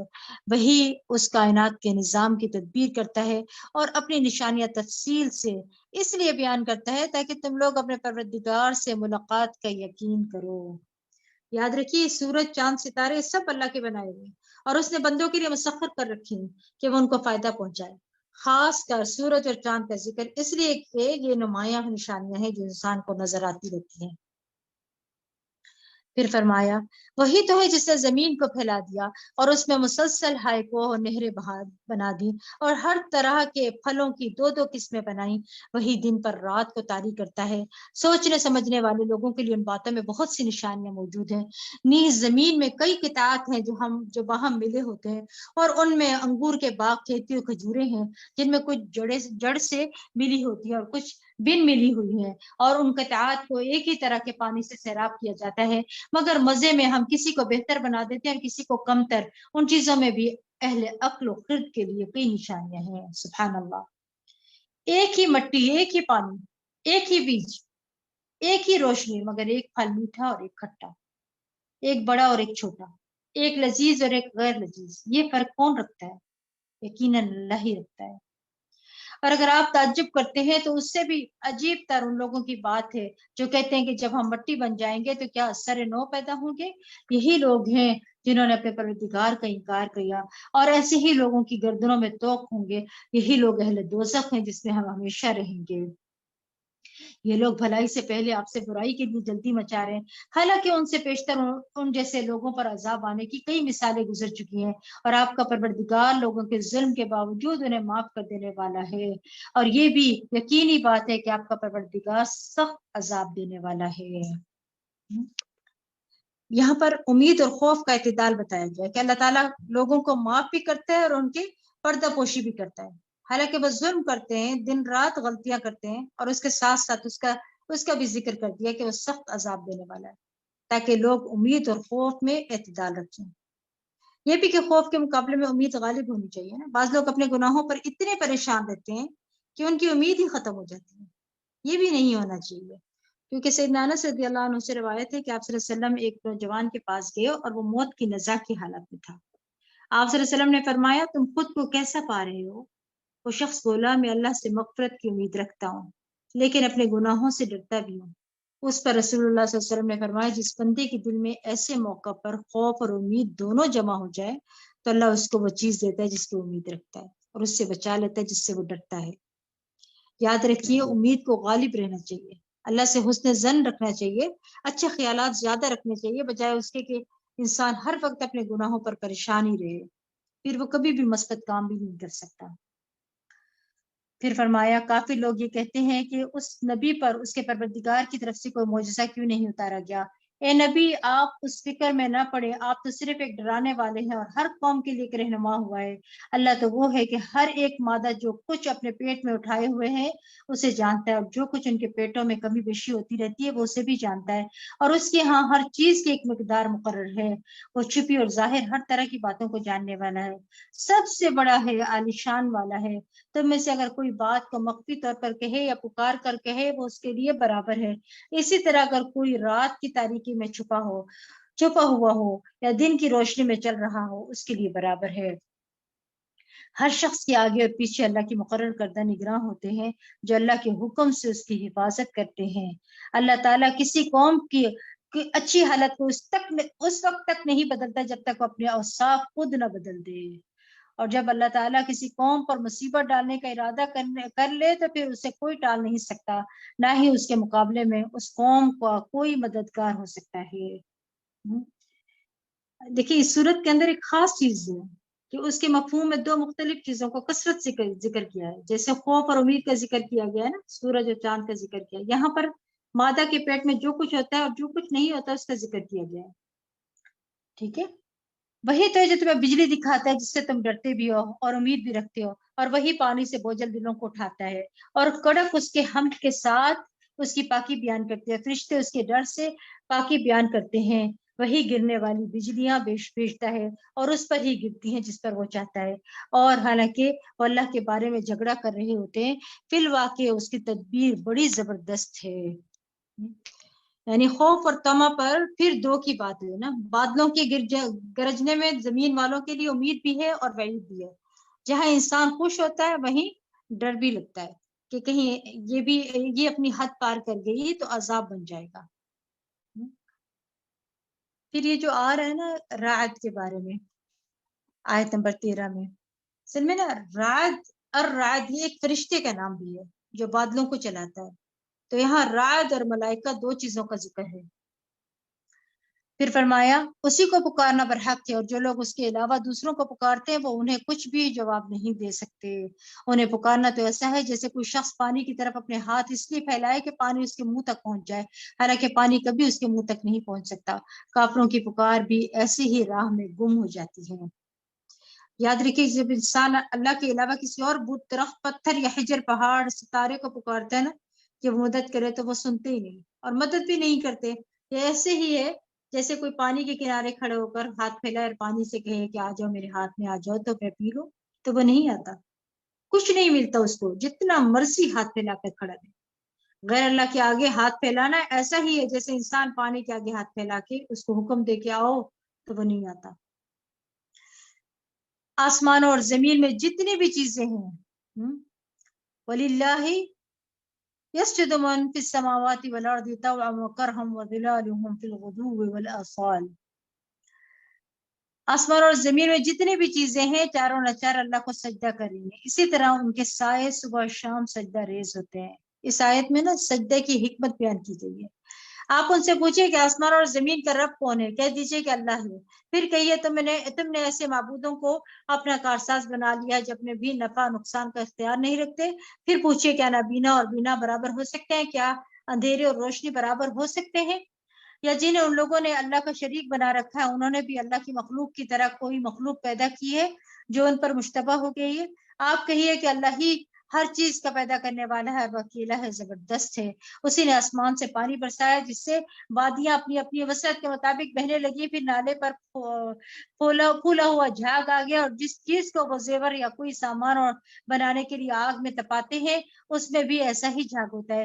اسی طرح اللہ تعالیٰ حق اور باطل کی مثال بیان فرماتا ہے. جو جھاگ ہے وہ تو سوکھ کر زائل ہو جاتا ہے، اور جو چیز لوگوں کو فائدہ دیتی ہے وہ پانی زمین میں رہ جاتا ہے. اسی طرح اللہ تعالیٰ لوگوں کو سمجھانے کے لیے مثالیں بیان کرتا ہے. کس قدر خوبصورت مثالیں ہیں اللہ تعالیٰ، کتنا واضح کر کے اللہ سبحانہ تعالیٰ بتا رہے ہیں. یعنی اللہ تعالیٰ نے آسمان سے پانی برسایا، یعنی وہی اتاری. تو اللہ تعالیٰ جب آسمان سے وہی اتارتا ہے، علم شرعی اتارتا ہے، تو اس کی مثال نازل شدہ پانی کی طرح ہے. ٹھیک ہے، کیونکہ علم سے دلوں کی زندگی ہے نا. جب آپ علم کے مجلس میں آتے ہیں تو دل کی حالت کچھ اور ہو جاتی ہے، اور جب جاتے ہیں تو کچھ اور ہو جاتی ہے. جس طرح پانی جسم کے لیے ضروری ہے نا، زندگی ہے، اسی طرح علم روح کے لیے ضروری ہے. اور پھر کچھ لوگوں کے اندر خیر ہوتی ہے تو وہ اس پانی کو اپنے اندر جذب کر لیتے ہیں، خود بھی اس سے فائدہ اٹھاتے ہیں، دوسروں کو بھی فائدہ پہنچاتے ہیں. اسی طرح سونے چاندی کے میل کچیل کو بھی دور کیا جاتا ہے. جو خالص ہوتا ہے وہ فائدہ مند ہوتا ہے، جو جھاگ ہوتی ہے وہ ختم ہو جاتی ہے، اور سونا چاندی تپانے کے بعد خالص ہوتا ہے. اسی طرح انسان بھی آزمائشوں کی بھٹیوں سے گزرنے کے بعد کام کا بنتا ہے. پھر فرمایا جن لوگوں نے اپنے پروردگار کا حکم مان لیا ان کے لیے بھلائی، اور جنہوں نے نہیں مانا اگر وہ سب کچھ انہیں میسر آ جائے جو زمین میں ہے، بلکہ اتنا اور بھی، تو وہ سب کچھ دے کر اللہ کی گرفت سے بچنے پر تیار ہو جائیں گے. یہی لوگ ہیں جن سے بری طرح حساب لیا جائے گا، ان کا ٹھکانہ دوزخ ہوگا جو بہت بری جگہ ہے. بھلا جو شخص یہ جانتا ہے جو کچھ آپ کی طرف اپنے پروردگار سے اتارا گیا ہے وہ حق ہے، اس شخص جیسا ہی ہے جو اس حقیقت سے اندھا ہے. مگر نصیحت تو دانش مند قبول کرتے ہیں، جو اللہ سے کیا ہوا عہد پورا کرتے ہیں، مضبوط کیے ہوئے عہد کو توڑ نہیں ڈالتے، اور جن روابط کو اللہ نے ملانے کا حکم دیا ہے انہیں ملاتے ہیں، اپنے پروردگار سے ڈرتے ہیں اور بری طرح حساب لیے جانے سے خوف کھاتے ہیں. پھر موازنہ ہو رہا ہے یہاں. دانش مند اور عقل مند کون ہے؟ جو عہد پورے کرتے ہیں، یعنی عہد اللہ کیا اس کے بعد لا الہ الا اللہ کا پڑھنا، رشتوں کو جوڑتے ہیں، رب سے ڈرتے ہیں. یہاں صلہ رحمی کی طرف اشارہ ہے. سیدنا ابن عمر رضی اللہ عنہ کہتے ہیں کہ جو اپنے رب کا تقوی اختیار کرے اور صلہ رحمی کرے اس کی موت میں تاخیر کر دی جاتی ہے، اس کے مال میں اضافہ کر دیا جاتا ہے، اور اس کے گھر والے اس سے محبت کرنے لگتے ہیں، یعنی اس کی زندگی میں برکت ہو جاتی ہے. سبحان اللہ. آپ رشتوں کے ساتھ احسان کا رویہ اختیار کرتے ہیں تو وہ جواباً آپ کے ساتھ محبت کا رویہ اختیار کرتے ہیں. رسول اللہ صلی اللہ علیہ وسلم نے فرمایا جو شخص صلہ رحمی کے لیے جتنا عطیہ دیتا ہے، جیسا گفٹ دیتا ہے، جتنا خرچ کرتا ہے، اللہ اس کے مال میں اتنا ہی اضافہ کر دیتا ہے. لیکن سب سے مشکل رشتہ داروں کو ہی دینا لگتا ہے. دوست احباب کو بھی تحفے تحائف دے دیتے ہیں، اپنی ذات پر بھی، اپنے بچوں وغیرہ پر بھی، لیکن بہن بھائیوں اور ان کے بچوں اور جو صلہ رحمی کے مستحق ہیں ان کا عام طور پر خیال ہی نہیں رکھتے. ضروری نہیں ہوتا کہ کوئی محتاج اور فقیر ہی ہو تو اس کو دینا ہے. عیدی دینے کا فائدہ کیا ہوتا ہے؟ تعلق جڑ جاتا ہے نا، بچے خوش ہو جاتے ہیں، انتظار کر رہے ہوتے ہیں، اور مرنے کے بعد بھی یاد کرتے ہیں کہ ہماری نانی ہمیں عید دیا کرتی تھی. تو دنیا میں بھی فائدہ، مال میں اضافہ، عمر میں اضافہ، اور آخرت میں بھی حساب آسان. دیکھیں کتنے بڑے فائدے ہیں.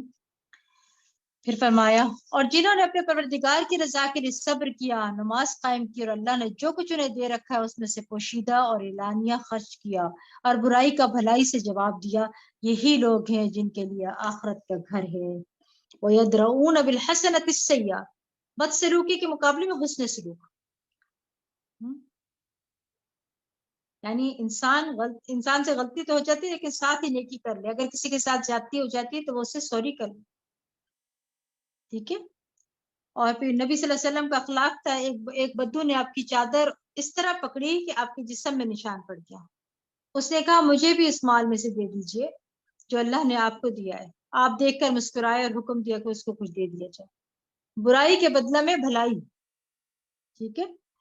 پھر فرمایا وہ جو گھر وہ گھر جو ہمیشہ قائم رہنے والے باغ ہیں جن میں وہ داخل ہوں گے، اور ان کے ساتھ ان کے ابا و اجداد، ان کی بیویاں اور ان کی اولاد میں سے جو نیک ہوں گے وہ بھی داخل ہوں گے، اور فرشتے جنت کے ہر دروازے سے داخل ہوں گے۔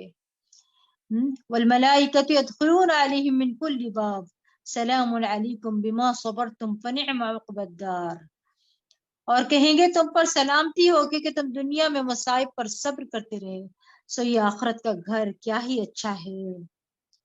اور جو لوگ اللہ سے کیے ہوئے عہد کو مضبوط کرنے پر صبر کرتے ہیں، یہ جو آ رہا ہے نا کہ سلام علیکم، یعنی کہیں گے تم پر سلامتی ہو کیونکہ تم نے دنیا میں مصیبتوں پر صبر کیا نا۔ صبر کا بدلہ جنت ہے، وہاں مشکل ہوئی، کڑوے دن گزارے، لیکن انجام اچھا ہوا، اصل کامیابی بھی یہی ہے۔ پھر کیا فرمایا جا رہا ہے کہ اور جو لوگ اللہ سے کیے ہوئے عہد کو مضبوط کرنے کے بعد توڑ دیتے ہیں، اور جن روابط کو اللہ نے ملانے کا حکم دیا انہیں کاٹ دیتے ہیں، اور زمین میں فساد برپا کرتے ہیں، ایسے لوگوں کے لیے لعنت ہے اور ان کے لیے آخرت میں برا گھر ہے۔ استغفر اللہ۔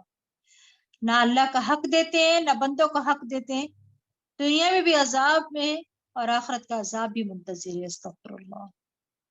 اللہ جس کے لیے چاہتا ہے رزق شادہ کر دیتا ہے اور جس کے لیے چاہتا ہے کم کر دیتا ہے۔ یہ کافر دنیا کی زندگی پر مگن ہے، حالانکہ آخرت کے مقابلے میں دنیا کی زندگی ایک حقیر سا فائدہ ہے، یعنی سمندر کے مقابلے میں ایک قطرہ بھی نہیں ہے۔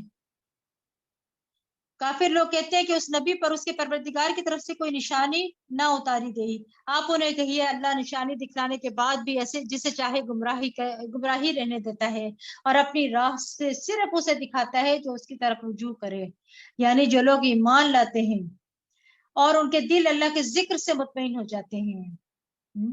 الذین آمنوا تطمئن قلوبهم بذکر اللہ الا بذکر اللہ تطمئن القلوب، اور ان کے دل اللہ کے ذکر سے مطمئن ہو جاتے ہیں۔ یاد رکھو دل اللہ کے ذکر ہی سے مطمئن ہوتے ہیں، یعنی تجربہ بھی کر کے دیکھ لیں، جب دل گھبرا رہا ہوتا ہے نا تلاوت شروع کر دیں، کرتے رہیں جب تک چین نہ آ جائے اور آپ ہلکے نہ ہو جائے۔ ایمان والوں کے دل اللہ کے ذکر سے یقیناً اطمینان پاتے ہیں۔ ہاں اگر ایمان کی کمی ہو یا اللہ سے بدگمانی ہو تو پھر اور بات ہے۔ یہاں پر اللہ کا ذکر اللہ کے ذکر پر ثابت قدمی کی طرف توجہ دلائی گئی ہے، اور اگر ذکر سے دل مطمئن نہ ہو تو پھر اپنی ایمان کا جائزہ لینا چاہیے، جیسے سورۃ الحجرات آیت نمبر 14 میں ارشاد ربانی ہے، قالت الاعراب آمنا قل لم تؤمنوا ولكن قولوا اسلمنا ولما يدخل الايمان في قلوبكم، دیہاتی کہتے ہیں ہم ایمان لائے، کہہ دیجئے تم ایمان نہیں لائے، یہ کہو کہ ہم مسلمان ہو گئے، ہم پیدائشی مسلمان ہیں، شعوری ایمان تو ہمارے اندر کم ہی داخل ہوتا ہے۔ اگر وہ ہو تو ذکر لازماً فائدہ دے گا، اور ابھی تمہارے دلوں میں ایمان داخل نہیں ہوا، جب ایمان داخل نہیں ہوا تو اطمینان کہاں سے داخل ہوگا؟ یاد رکھیے راحت پانے کا سب سے بڑا ذریعہ قرآن ہے، یہ ایمان کی مشعل ہے، اطمینان کا جو ہے راستہ ہے یہ، ٹھیک ہے۔ حدیث میں آتا ہے کہ اگر ذکر کرنے والے اور نہ کرنے والے کی مثال زندہ اور مردہ کسی ہے، تو کون ہے ذکر کرنے والے؟ وہ لوگ جو صرف ذکر ہی نہیں کرتے، نیک عمل بھی کرتے ہیں۔ پھر فرمایا الذین آمنوا وعملوا الصالحات طوبى لهم وحسن مآب، جو لوگ ایمان لائے اور انہوں نے نیک عمل کیا ان کے لیے خوشحالی بھی ہے اور عمدہ ٹھکانہ بھی۔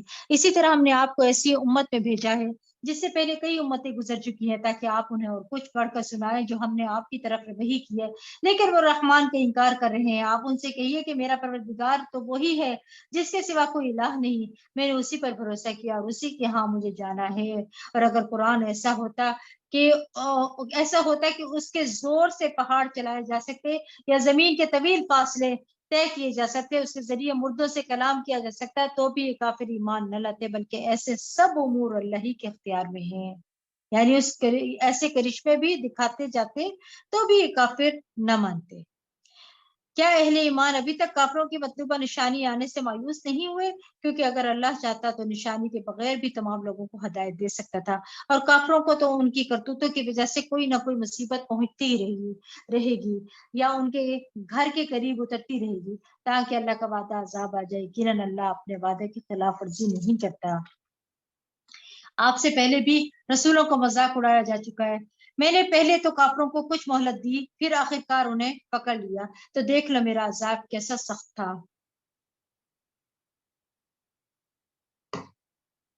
بھلا وہ ذات جو ہر نفس کی کمائی پر نظر رکھتی ہے انہیں بغیر سزا کے چھوڑ دے گی جبکہ انہوں نے اللہ کے شریک بنا رکھے ہیں؟ آپ ان سے کہ ان شریکوں کے نام تو لو یہاں، یا تم اللہ کو ایسی چیز کی خبر دیتے ہو جو زمین میں موجود تو ہے مگر وہ اسے نہیں جانتا، یا جو کچھ منہ میں آئے کہہ ڈالتے ہو، بلکہ کافروں کے لیے ان کے مکر و خوشنما بنا دیے گئے ہیں اور وہ راہ حق سے روک دیے گئے ہیں، اور جسے اللہ گمراہ کرے اسے کوئی ہدایت دینے والا نہیں ہے.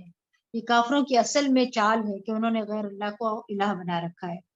ان کے لیے دنیا کی زندگی میں بھی سزا ہے اور آخرت کا عذاب تو اس سے سخت تر ہوگا، اور اللہ سے انہیں کوئی بچانے والا بھی نہ ہوگا. جس جنت کا پرہیزگاروں سے وعدہ کیا گیا ہے اس کی شان یہ ہے کہ اس میں نہریں جاری ہیں، اس کے پھل اور اس کا سایہ دائمی ہے. یہ تو انجام ہے ان لوگوں کا جو ڈرتے ہیں اور کافر ہیں، اور جو کافر ہیں ان کا انجام دوزخ ہے.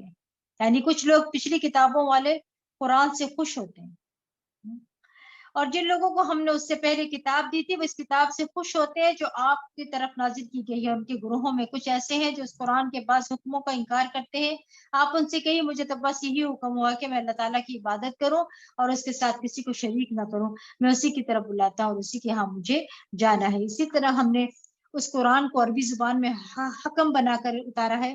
اب اگر اس علم کے بعد جو آپ کے پاس آ چکا ہے آپ ان لوگوں کے خواہشات کی پیروی کی، آپ نے ان لوگوں کی خواہشات کی پیروی کی، تو اللہ کے مقابلے میں آپ کا نہ کوئی حمایتی ہوگا اور نہ اس کی گرفت سے بچانے والا. آپ سے پہلے ہم نے بہت سے رسول بھیجے اور انہیں ہم نے بیوی بچوں والا ہی بنایا تھا، اور کسی رسول میں یہ طاقت نہ تھی کہ اللہ کے حکم کے بغیر کوئی معجزہ لا دکھاتا. ہر دور کے لیے ایک کتاب ہے. تو اس سے یہ پتہ چلتا ہے کہ تقدیر اللہ کے ہاتھ میں ہے. لوح محفوظ پر کچھ لکھا جائے، مٹا دیا جائے، تقدیر بنے بگڑے، وہ سب اللہ کے فیصلوں سے ہی ہوتا ہے، لیکن دعا تقدیر کو بدل دیتی ہے. اس طرح صلہ رحمی سے بھی فائدہ ہوتا ہے، یعنی عمر بڑھتی ہے. اب ہم پیچھے پڑھ کر آ رہے ہیں. پھر فرمایا اے نبی جس عذاب کی ہم ان کافروں کو دھمکی دے رہے ہیں اس کا کچھ حصہ خواہ آپ کے جیتے جی آپ کو دکھا دیں یا آپ کے وفات پا جانے کے بعد انہیں عذاب دیں، آپ کی ذمہ تو پہنچانا ہی ہے اور حساب لینا ہمارا کام ہے. کیا وہ دیکھتے نہیں کہ ہم ان کے لیے زمین کو اس کی تمام اطراف سے گھٹائے جا رہے ہیں، اور اللہ ہی فیصلہ کرتا ہے جس کے فیصلے پر کوئی نظر ثانی کرنے والا نہیں، اور وہ فوراً حساب لے لینے والا ہے. جو لوگ ان سے پہلے یعنی حساب لینے والے، یعنی زمین کو گھٹانا دو طرح سے ہے نا. یہ بات تو اب ثابت ہو چکی ہے کہ زمین سکڑ رہی ہے. یہاں پر زمین کا سکڑنا اس معنی میں بھی ہے کہ زیادہ لوگ مسلمان ہو رہے ہیں، اہل کفر کے لیے زمین تنگ ہوتی جا رہی ہے. ٹھیک ہے. پھر فرمایا جو لوگ ان سے پہلے گزر چکے ہیں وہ بھی بڑی چالیں چل چکے ہیں، مگر چال تو پوری اللہ کے پاس ہے. وہ جانتا ہے کہ ہر متنفس کیا کچھ کر رہا ہے، اور جلد ہی کافروں کو معلوم ہو جائے گا کہ آخرت کا گھر کس کے لیے ہے. یعنی ان کی آنکھیں بند ہوتے ہی حقیقت سامنے آ جائے گی. کافر آپ سے کہتے ہیں کہ آپ رسول نہیں ہیں. آپ ان سے کہیے میرے اور تمہارے درمیان اللہ کی گواہی کافی، اور ہر اس شخص کی بھی جو الہامی کتاب کا علم رکھتا ہے. اللہ اور وہ ہر شخص جو کتاب الہی کا علم رکھتا ہے یعنی پہنچاتا ہے کہ میں اللہ کے رسول ہوں، پہچانتا ہے اس بات کو. ٹھیک ہے. سورۃ ابراہیم. بسم اللہ الرحمن الرحیم. الف لام را کتاب انزلناه الیک لتخرج الناس من الظلمات الى النور باذن ربهم الى صراط العزیز الحمید. شروع اللہ کے نام سے جو بڑا مہربان نہایت رحم کرنے والا ہے. الف لام را، یہ کتاب ہم نے آپ کی طرف اس لیے اتاری ہے کہ آپ لوگوں کو تاریکیوں سے نکال کر روشنی کی طرف لائیں، یعنی ان کے پروردگار کے حکم سے لوگوں کو اس راہ کی طرف لائیں جو غالب اور قابل حمد اللہ تعالیٰ کی راہ ہے. یہ جہالت کے اندھیرے، کفر کے اندھیرے، غموں کے اندھیرے، پریشانوں کے اندھیرے، مایوسی کے اندھیرے ہیں. کتاب ان سارے اندھیروں سے انسان کو نکالتی ہے، اور یہ اس کتاب کے آنے کا مقصد ہے. پھر فرمایا وہ اللہ جو آسمان اور زمین کی تمام موجودات کا مالک ہے اور کافروں کے لیے سخت عذاب کی وجہ سے تباہی ہے. کون ہے اللہ؟ جس کی طرف لائیں وہ جو ہر چیز کا مالک ہے، جو آخرت کے مقابلے میں دنیا کی زندگی کو پسند کرتے ہیں اور اللہ کی راہ سے روکتے ہیں اور اس پہ اپنی خواہشوں کے مطابق ٹیڑھ پیدا کرنا چاہتے ہیں، یہی لوگ گمراہی میں دور دور تک نکل گئے ہیں۔ یہاں یستجیبون کا لفظ ہے نا استعمال ہوا ہے، جس کا مطلب ہے دنیا اور آخرت کی نعمتوں، دنیا کو ناجائز طریقے سے طلب کرنا۔ جو شخص آخرت کے مقابلے میں دنیا اور اس کی زینت کو ترجیح دیتا ہے، دنیا کی نعمتوں میں زندہ رہنا چاہتا ہے، اس کو پسند کرتا ہے اور اس کے ساتھ ساتھ اللہ کی طرف جانے سے لوگوں کو روکتا بھی ہے، کیونکہ جو خود دنیا سے محبت رکھتے ہیں، جن کا مقصد دنیا ہی ہوتی ہے، وہ اگر کسی کو دیکھیں کہ وہ دنیا سے ذرا کنارہ کشی کر کے اللہ کی طرف جا رہا ہے تو اس کے بھی پیچھے پڑ جاتے ہیں اور اس کے بھی روکتے ہیں۔ اور ہم نے جو بھی رسول بھیجا ہے اس نے اپنی قوم کی زبان میں ہی پیغام دیا تاکہ وہ ان کے لیے ہر بات واضح طور پر بیان کر سکے۔ پھر اللہ جسے چاہتا ہے گمراہ کرتا ہے، جسے چاہتا ہے ہدایت دے دیتا ہے، اور وہ ہر چیز پر غالب اور حکمت والا ہے۔ اور ہم نے موسیٰ کو اپنے معجزے دے کر بھیجا اور حکم دیا کہ اپنی قوم کو اندھیروں سے نکال کر روشنی میں لاؤ، اور انہیں اللہ تعالیٰ کے ایام، واقعات، عذاب الہی سے عبرت دلاؤ۔ ان واقعات میں ہر صبر اور شکر کرنے والے کے لیے بہت سی عبرت کے نشان ہیں۔ آپ دیکھیں اپنی قوم کو اندھیروں سے نکال کر روشنی میں لاؤ، یعنی ہر نبی کو بھیجنے کا مقصد یہ اندھیروں سے روشنی کی طرف لاؤ۔ پھر کیا کہا جا رہا ہے اس آیت میں؟ خوشحالی یا تکلیف، نعمتیں یا مصائب، ان مصیبوں، ان باتوں کا ذرائع جو ہے اللہ آزماتا ہے ان کے ذریعے۔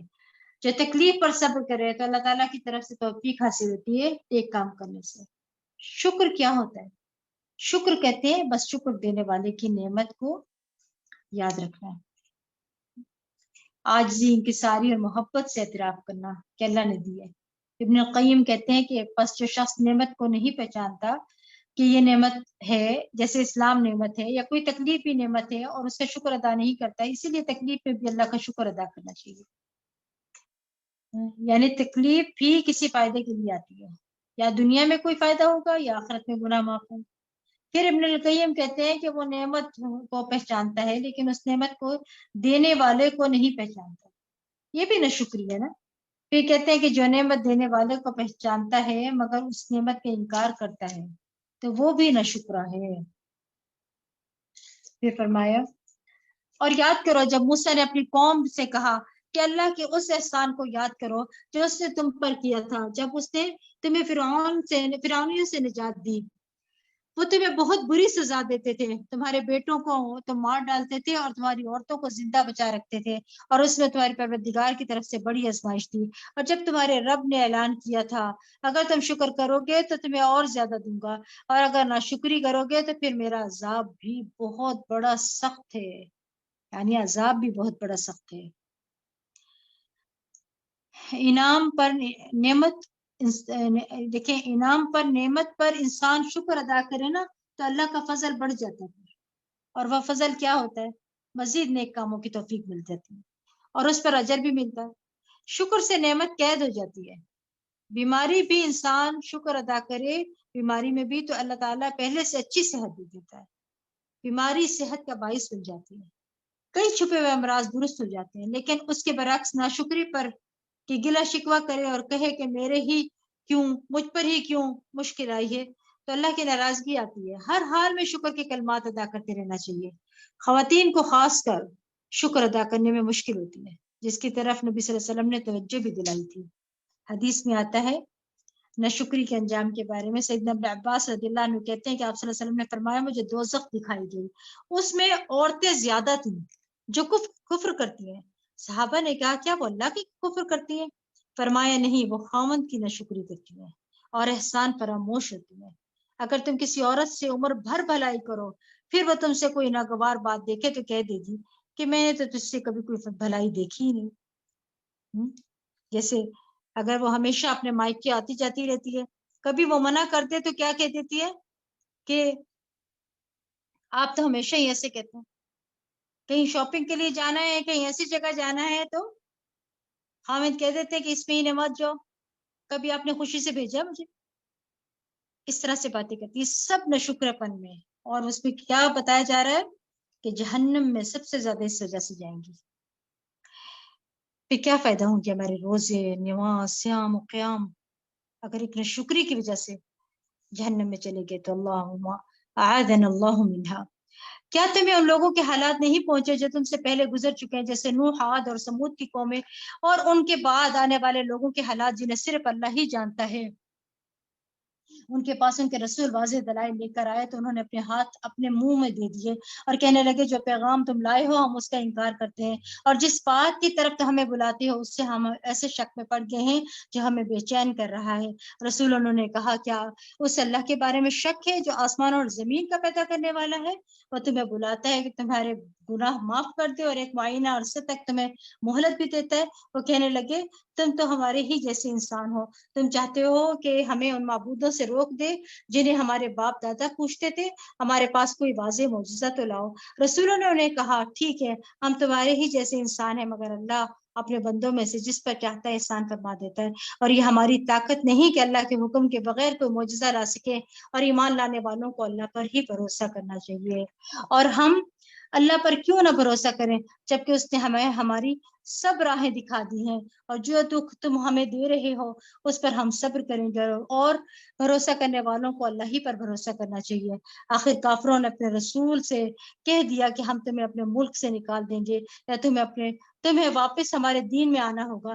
تب ان کے پروردگار نے ان کی طرف وحی کی کہ ہم ان ظالموں کو یقیناً ہلاک کر دیں گے اور ان کے بعد تمہیں اس ملک میں آباد کریں گے۔ یہ انعام اس شخص کے لیے جو میرے سامنے جواب دہی کے لیے کھڑا ہونے سے اور میری وعید سے ڈرتا ہو۔ کیا کہا جا رہا ہے یہاں پہ دیکھیں، میری وعید سے ڈرتا ہو۔ اللہ تعالیٰ ہم سب کو توفیق عطا فرمائے کہ اللہ تعالیٰ کی ہر حکم جو ہمیں سننے کو مل رہا ہے اور جہاں پتہ چل رہا ہے کہ جس بات سے ڈرنا ہے اللہ ہمیں بھی اس میں ڈر جو ہے پیدا فرما دے۔ آمین ثم آمین۔ اور پھر اللہ تعالیٰ یہاں فرماتے ہیں کہ اللہ کے غضب اور اس کی وعید سے ڈرنا ایمان کی علامت ہے۔ رب کی نافرمانی سے ڈرنا یہ بھی ایمان کی علامت ہے۔ جب ہم کوئی غلط کام کر لیتے ہیں تو ہمیں ڈر لگنا چاہیے نا کہ کہیں ہماری پکڑ نہ ہو۔ بعض اوقات انسان گناہ کی وجہ سے اپنے رزق سے محروم کر دیا جاتا ہے، بندے کو پتہ ہی نہیں چلتا کہ نوکری کیوں چلے گی، پریشانی کیوں ہے، رزق کی تنگی کیوں ہے، اور یہ نہیں پتا ہوتا کہ گناہ کی وجہ سے ہوتا ہے۔ اور وہ رزق صرف مال و دولت نہیں ہوتا، کسی نیک کام کی توفیق اور اس کو اچھی طرح کرنے کی توفیق بھی ہو سکتی ہے۔ اور رب سے ڈرنے والے کے لیے جنت کا وعدہ ہے، وَلِمَنْ خَافَ مَقَامَ رَبِّهِ جَنَّتَانِ، اور ہر اس شخص کے لیے جو اپنے رب کے حضور پیش ہونے کا خوف رکھتا ہو 2 باغ ہیں اس کے لیے، کیونکہ یہ خوف انسان کو بری بات زبان سے نکالنے کے لیے روک سکتا ہے نا، روکتا ہے بلکہ کہ برے رویے نہیں اختیار کرنے، اچھا مخلص انسان بناتا ہے، اچھی عبادت کرواتا ہے، وہ سمجھتا ہے کہ میں اپنے رب کے سامنے کھڑا ہوں، اس کو ہر وقت خوف آتا ہے۔ پھر اللہ تعالیٰ فرماتے ہیں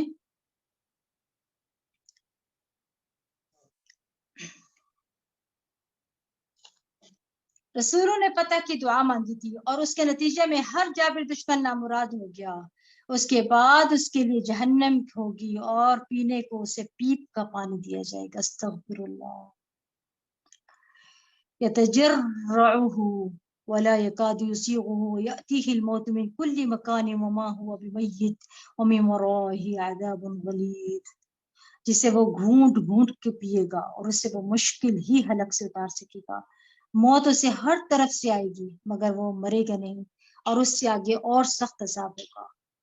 یہ تو لفظ ہے نا یتجرعہ، یعنی جب نگلنا نہ چاہ رہے ہوں اور پھر بھی پینا پڑے تو جو آواز حلق سے آتی ہے نا اسے یتجرعہ کہتے ہیں۔ اعاذنا اللہ منہا، اللہ تو ہمیں محفوظ رکھنا اس سے۔ ابراہیم تیمی کہتے ہیں کہ کافر کو موت اس کے جسم کی ہر جگہ سے آئے گی، حتیٰ کہ اس کے بالوں کے کناروں سے بھی۔ اس کے جسم کی ہر جگہ میں پائے جانے والی دردوں اور تکلیف کی وجہ سے ہر طرف سے موت اس کو گھیرے ہوئے گی۔ دھاک کہتے ہیں کہ اس کے پاس موت ہر جانب اور ہر جگہ سے آتی ہے، یہاں تک کہ اس کے پاؤں کے انگوٹھوں سے بھی، یعنی ہر طرف سے وہ نزع اور سکرات میں پکڑا ہوا ہوگا۔ استغفر اللہ۔ پھر فرمایا جن لوگوں نے اپنے پروردگار سے کفر کیا ان کے اعمال کی مثال اس راکھ کی سی ہے جسے آندھی کی آندھی کے دن تیز ہوا نے اڑا دیا ہو، یہ لوگ اپنے کیے کرائے میں سے کچھ بھی نہ پا سکیں گے، یہی پرلے درجے کی گم گشتگی ہے۔ کیا تم دیکھتے نہیں کہ اللہ تعالیٰ نے آسمان اور زمین کو حق کے ساتھ پیدا کیا ہے، اگر وہ چاہے تو تمہیں لے جائے اور تمہاری جگہ نئی خلقت لے آئے، اور یہ بات اللہ تعالیٰ کے لیے کچھ دشوار نہیں۔ اور جب یہ لوگ اللہ کے سامنے حاضر ہوں گے تو کمزور لوگ ان لوگوں سے جو دنیا میں بڑے بنے ہوئے تھے کہیں گے ہم تو تمہارے ہی پیچھے لگے ہوئے تھے، بتاؤ آج آپ اللہ کے عذاب سے بچانے کے لیے ہمارے کچھ کام آ سکتے ہو؟ وہ کہیں گے اگر اللہ ہمیں ہدایت دے دیتا تو ہم تمہیں بھی دے دیتے، ہمارے لیے یکساں ہے کہ ہم بے صبری کریں یا صبر کریں، بہرحال ہمارے لیے نجات کی کوئی جگہ نہیں۔ وقال الشيطان لما قضي الأمر إن الله وعدكم وعد الحق ووعدتكم فأخلفتكم وما كان لي عليكم من سلطان إلا أن دعوتكم فاستجبتم لي فلا تلوموني ولوموا أنفسكم ما أنا بمصرخكم وما أنتم بمصرخي إني كفرت بما أشركتموني من قبل إن الظالمين لهم عذاب أليم۔ اور جب تمام امور کا فیصلہ چکا دیا جائے گا تو شیطان کہے گا کہ اللہ نے تم سے جو وعدہ کیا تھا وہ سچا تھا۔ اس آیت کو جو یہ بتایا ہے یہاں پر، اس میں کیا کہا جا رہا ہے، اس کو خطبہ شیطان کہتے ہیں، ٹھیک ہے۔ اب وہ کیا خطبہ کرے گا، وہ کہے گا، شیطان کہے گا اللہ نے تم سے جو وعدہ کیا تھا تو وہ سچا تھا، اور میں نے بھی تم سے ایک وعدہ کیا تھا جس کی میں نے تم سے خلاف ورزی کی، اور میرا تم پر کچھ زور نہ تھا بجز اس کے کہ میں نے تمہیں اپنی طرف بلایا تو تم نے میری بات مان لی، لہٰذا آج مجھے ملامت نہ کرو بلکہ اپنے آپ ہی کو کرو۔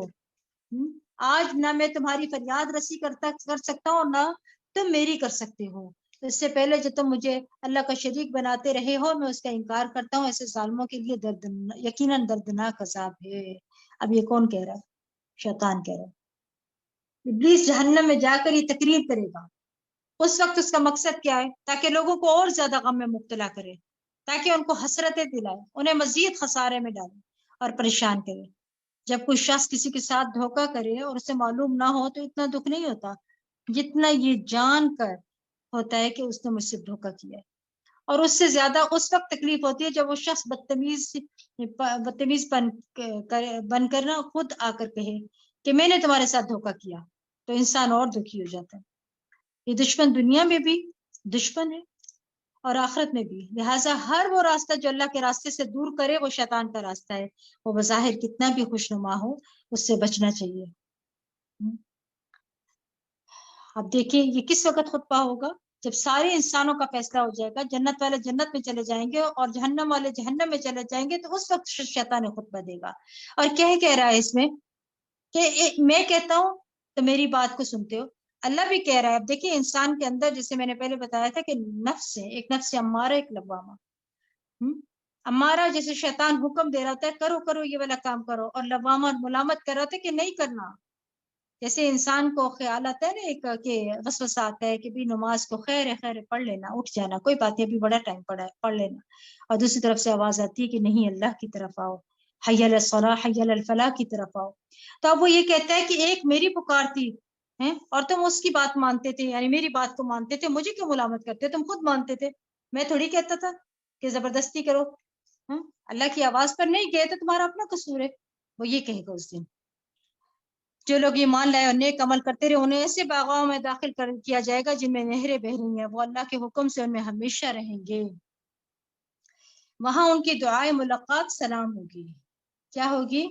وہاں ہر کوئی ایک دوسرے کو سلام کرے گا، اللہ تعالیٰ اپنے بندوں کو سلام بھیجے گا، مومن بندے ایک دوسرے کو ملاقات کے وقت سلام کریں گے، فرشتے صبح شام سلام کرنے آئیں گے، ہر طرف سے سلام کی پکار عام ہوگی۔ آج ہماری نسلیں سلام سے دور ہوتی جا رہی ہیں، ہائے ہیلو ہیلو وغیرہ یہ کہتے رہتے ہیں، تو ہم انہیں سمجھاتے ہی نہیں کہ جو ہماری اقدار ہیں سنتیں ہیں ان کو بھی اپنانا چاہیے نا، مثلا ہر کام سے پہلے بسم اللہ پڑھنا، الحمدللہ، ماشاء اللہ کہنا، یہ سب کچھ ہمیں بچوں کو سکھانا چاہیے۔ افسوس کے ساتھ یہ کہنا پڑتا ہے کہ ہماری نسلیں جو ہیں دوسری تہذیبوں سے متاثر ہوئے، کہ وہ زیادہ ترقی یافتہ لوگوں کی باتیں ہیں ان کو اپناؤ، اور مسلمان کون ہے؟ بیک ورڈ ہے۔ تو ان کے طریقے بھی جو اللہ اور اس کے رسول نے بتائے ہیں وہ بھی بیکورڈ ہے، نعوذ باللہ۔ جنت سراسر سلامتی کی جگہ ہے، جس کا آغاز اسلام لانے اور مسلمان ہونے سے ہوتا ہے، سلامتی پھیلانے سے ہوتا ہے۔ سب کو سلامتی اور امن کا پیغام دے، مگر افسوس مسلمانوں کی یہ پہچان گم گئی ہے۔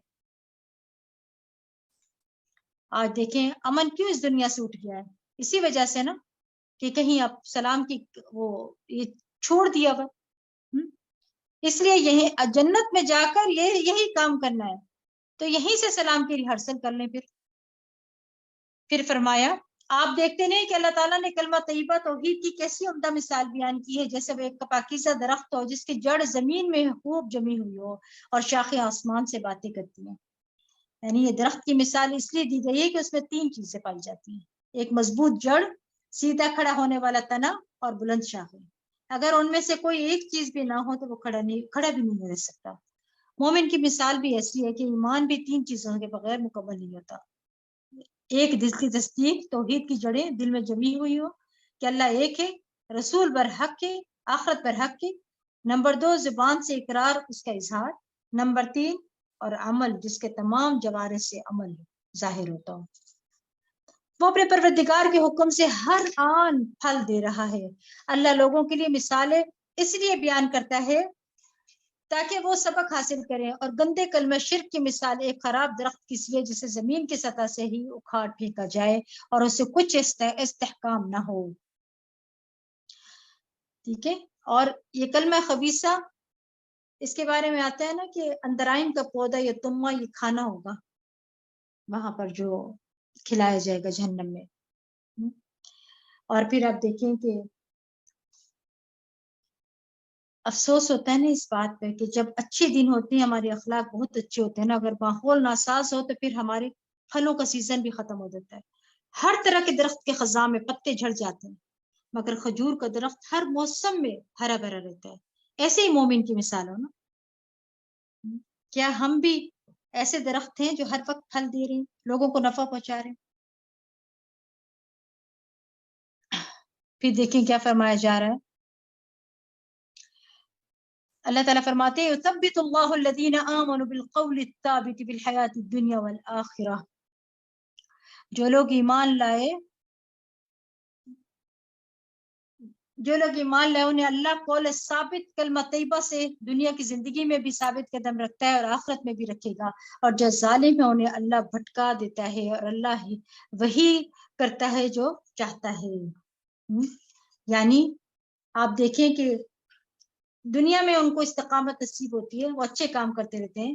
نبی کریم صلی اللہ علیہ وسلم نے فرمایا مومن جب اپنی قبر میں بٹھایا جاتا ہے تو اس کے پاس فرشتے آتے ہیں، پھر وہ شہادت دیتا ہے کہ اللہ کے سوا کوئی معبود نہیں اور بے شک محمد صلی اللہ علیہ وسلم اللہ کے رسول ہے، کہ اللہ کے اس فرمان کی تعبیر پہ ہے، یعنی ثبت اللہ الذین آمنوا بالقول الثابت فی الحیاۃ الدنیا وفی الآخرہ، اور آخرت کی پہلی منزل قبر ہے، لیکن جو ظالم ہیں ان کو اللہ تعالیٰ حق بات سے محروم رکھے گا۔ وَيُضِلُّ اللَّهُ الظَّالِمِينَ وَيَفْعَلُ اللَّهُ مَا يَشَاءُ، یعنی ظالموں کو ان کی قبروں میں یہ کلمہ نصیب نہیں ہوگا، وہ صحیح جواب نہیں دے سکیں گے۔ طویل حدیث کا ایک حصہ ہے، فرمایا آپ نے موت کا ذکر کیا اور فرمایا کافر کی روح اس کے جسم میں لوٹائی جاتی ہے، 2 فرشتے اس کے پاس آتے ہیں، اسے اٹھا بٹھاتے ہیں، اس سے پوچھتے ہیں کہ تیرا رب کون ہے؟ وہ کہتا ہے لا ادری، مجھے نہیں پتا۔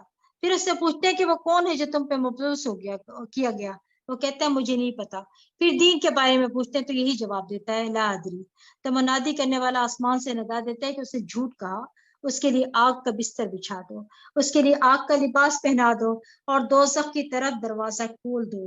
پھر فرمایا جہنم کی طرف سے تپش اور سخت گرم ہوا آنے لگتی ہے، قبر کو تنگ کر دیا جاتا ہے یہاں تک کہ پسلیاں ایک دوسرے کے اندر گھس جاتی ہیں، پھر اس پر اندھا گونگا فرشتہ مقرر کر دیا جاتا ہے جس کے پاس لوہے کا ایسا بھاری گرز ہوتا ہے کہ پہاڑ پر مارا جائے تو پہاڑ مٹی مٹی ہو جائے، پھر وہ اس کے ساتھ ایسی چوٹ مارتا ہے جس کی آواز جنوں اور انسانوں کے علاوہ مشرق اور مغرب کے درمیان کی ساری مخلوق سنتی ہے، پھر وہ مٹی مٹی ہو جاتا ہے، ریزہ ریزہ ہو جاتا ہے۔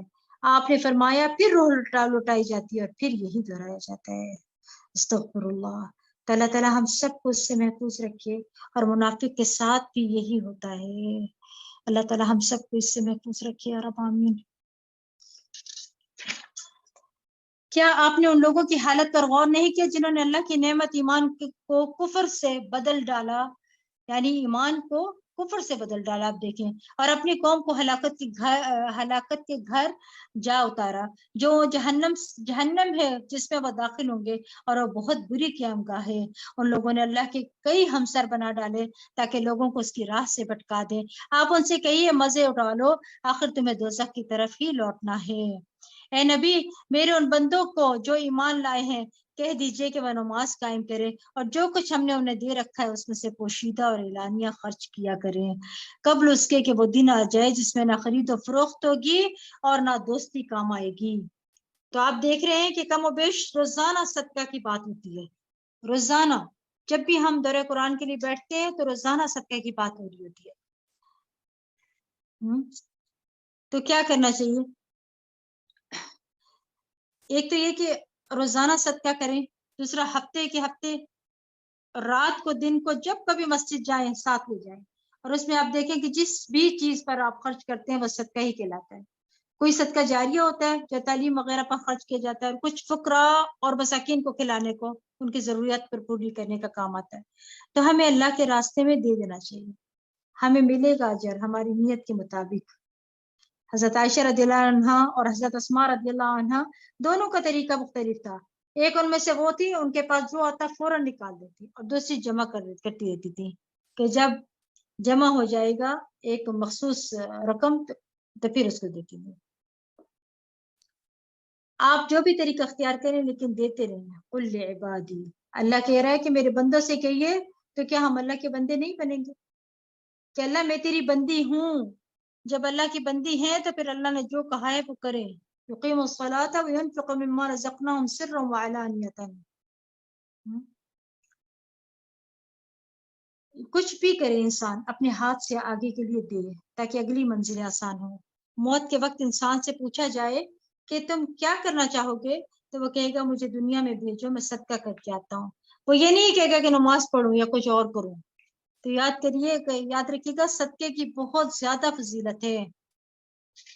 اللہ وہ ہے جس نے آسمان اور زمین کو پیدا کیا اور آسمان سے پانی برسایا، پھر اس پانی سے تمہارے کھانے کو پھل پیدا کیا، نیز تمہارے لیے کشتی کو مسخر کیا کہ اس کے حکم سے سمندر میں رواں ہو، اور دریاؤں کو بھی تمہارے لیے مسخر کر دیا۔ تمہاری خاطر سورج اور چاند کو کام پر لگا دیا جو لگاتار چل رہے ہیں، اور رات دن کو بھی تمہاری خاطر کام پر لگا دیا ہے۔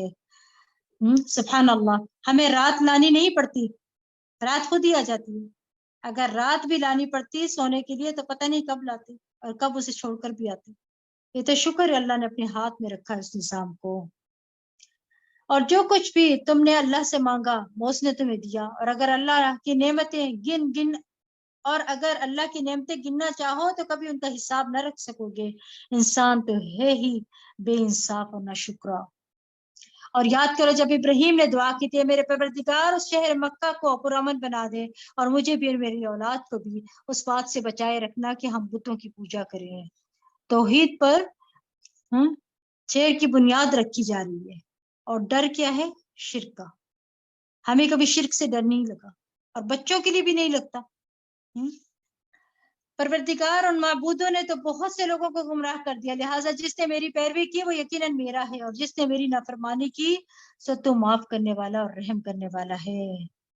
یعنی وہ پچھلا ان کو یاد تھا جو ان کے والد اور ان کی قوم کر رہی تھی۔ باپ سے رشتہ ختم ہو چکا، منسبی رشتہ تھا، اب میرا کون ہے جو میرے دین پر ہوگا؟ انبیاء علیہ السلام کا اخلاق کیا ہے کہ وہ نافرمانوں کے لیے بھی دعا کرتے ہیں۔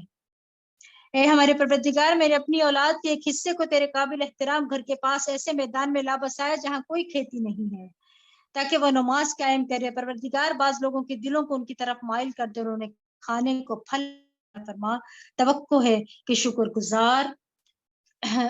گزار رہیں۔ اب دیکھیں ہم اپنے بچوں کو کہاں سیٹل کرنا چاہتے ہیں؟ جہاں وہ ہم سے بھی بہتر زندگی بسر کر رہے ہیں۔ اور ابراہیم علیہ السلام نے اللہ کے خاطر بچوں کو کہاں لا بٹھایا؟ جہاں دنیا نہیں تھی، تاکہ وہ نماز قائم کرے، محبتوں کی دعا بھی کی، اور کھانے کے لیے بھی بہترین چیز مانگی، ربنا آتنا فی الدنیا حسنہ۔ بے شک آپ دین کے لیے قربانیاں کریں لیکن حسنہ مانگتے رہیں، یہ نہیں کہ اپنے آپ کو مشقتوں میں ہی رکھنا پسند کریں، لیکن اللہ کی خاطر اگر قربانی کرنی پڑے، کبھی نعمتیں اور آرام چھوڑنے پڑے تو خوشی سے چھوڑ بھی دیا کریں۔ پھر فرمایا پروردگار ہم جو کچھ چھپاتے ہیں یا ظاہر کرتے ہیں تو سب کچھ جانتا ہے، زمین و آسمان میں کوئی چیز ایسی نہیں جو اللہ سے چھپی ہوئی ہو۔ اس اللہ کا شکر ہے جس نے مجھے بڑھاپے میں اسماعیل اور اسحاق عطا کیے، بلا شبہ میرا پروردگار دعا سنتا ہے۔ پروردگار مجھے بھی اور میری اولاد کو بھی نماز قائم رکھنے والے بنا۔ پروردگار میری یہ دعا قبول فرما۔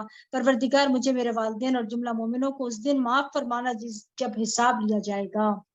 مومنوں یہ کبھی بھی خیال نہ کرنا کہ ظالم جو کچھ کر رہے ہیں اللہ ان سے بے خبر ہے، وہ تو انہیں اس دن کے لیے مہلت دے رہا ہے جس دن نگاہیں پھٹی کی پھٹی رہ جائیں گی، وہ یوں اپنے سر اٹھائے ہوئے سامنے نظریں جمائے دوڑے جا رہے ہوں گے کہ ان کی نگاہیں ان کی اپنی طرف بھی نہ مڑ سکیں گی، اور دل گھبراہٹ کی وجہ سے اڑے جا رہے ہوں گے۔ یعنی جہنم کی ہولناکی آنکھ نہ جھپکنے دے گی، شدید گھبراہٹ کی کیفیت ہوگی۔ استغفر اللہ۔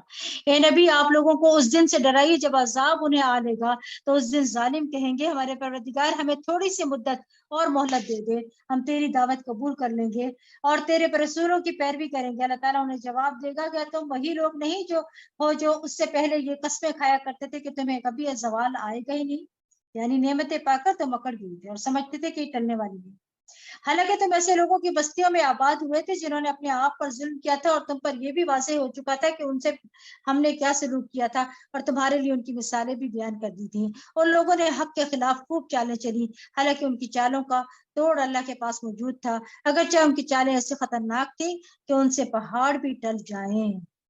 اے نبی یہ کبھی خیال نہ کرنا کہ اللہ نے اپنے رسولوں سے جو وعدہ کیا ہے وہ اسے پورا نہ کرے گا، لیکن سب پر غالب اور ایک انتقام لینے پر قادر ہے۔ جس دن یہ زمین اور آسمان تبدیل کر دیے جائیں گے اور لوگ اکیلے اور زبردست اللہ کے حضور حاضر ہو جائیں گے، اور اس دن آپ مجرموں کو زنجیروں اور میں جکڑا ہوا دیکھیں گے، ان کے لبادے تار کھول کے ہوں گے اور آگ ان کے چہروں کو ڈھانک رہی ہوگی۔ یہ اس لیے ہوگا کہ اللہ تعالیٰ ہر شخص کو اس کے کیے کا بدلہ دے، بلا شبہ اللہ فوراً حساب چکا دینے والا ہے۔ پھر کیا فرمایا؟ هذا بلاغ للناس ولينذروا به وليعلموا انما هو اله واحد وليذكر اولو الالباب۔ یہ قرآن لوگوں تک پہنچانے کی چیز ہے تاکہ اس کے ذریعے انہیں ڈرایا جائے، اور اس لیے بھی کہ وہ جان لے کہ اللہ صرف وہ ایک ہی ہے، وہ اس لیے بھی کہ دانش مند لوگ اس سے سبق حاصل کریں۔ یعنی قرآن آنے کا مقصد اس کو لوگوں تک پہنچایا جائے، اسے لوگوں کو خبردار کیا جائے، اسے لوگوں کو یہ بتایا جائے کہ اللہ ایک ہے اور اس سے عقل مند لوگ نصیحت پکڑیں۔ تو اس لیے بہت ضروری ہے کہ ہم سب خود بھی قرآن پڑھنے والے ہوں، گھر والوں کو بھی اس طرف راغب کریں، خود بھی قرآن سے رہیں اور گھر والوں کو بھی سنائیں۔ بسم اللہ الرحمن الرحیم۔ الف لام را تلک آیات الکتاب وقرآن مبین۔ شروع اللہ کے نام سے جو بڑے مہربان نہایت رحم کرنے والا ہے۔ الف لام را، یہ اللہ کی کتاب اور اس قرآن کی آیات ہیں جو اپنے احکام واضح طور پر بیان کرنے والا ہے۔ اللہ ہمیں اس پر عمل کرنے والا بنا دے، آمین۔ وآخر دعوانا الحمد للہ رب العالمین۔ سبحانک اللہم وبحمدک اشہد ان لا الہ الا انت استغفرک واتوب الیک۔ السلام علیکم ورحمۃ اللہ وبرکاتہ۔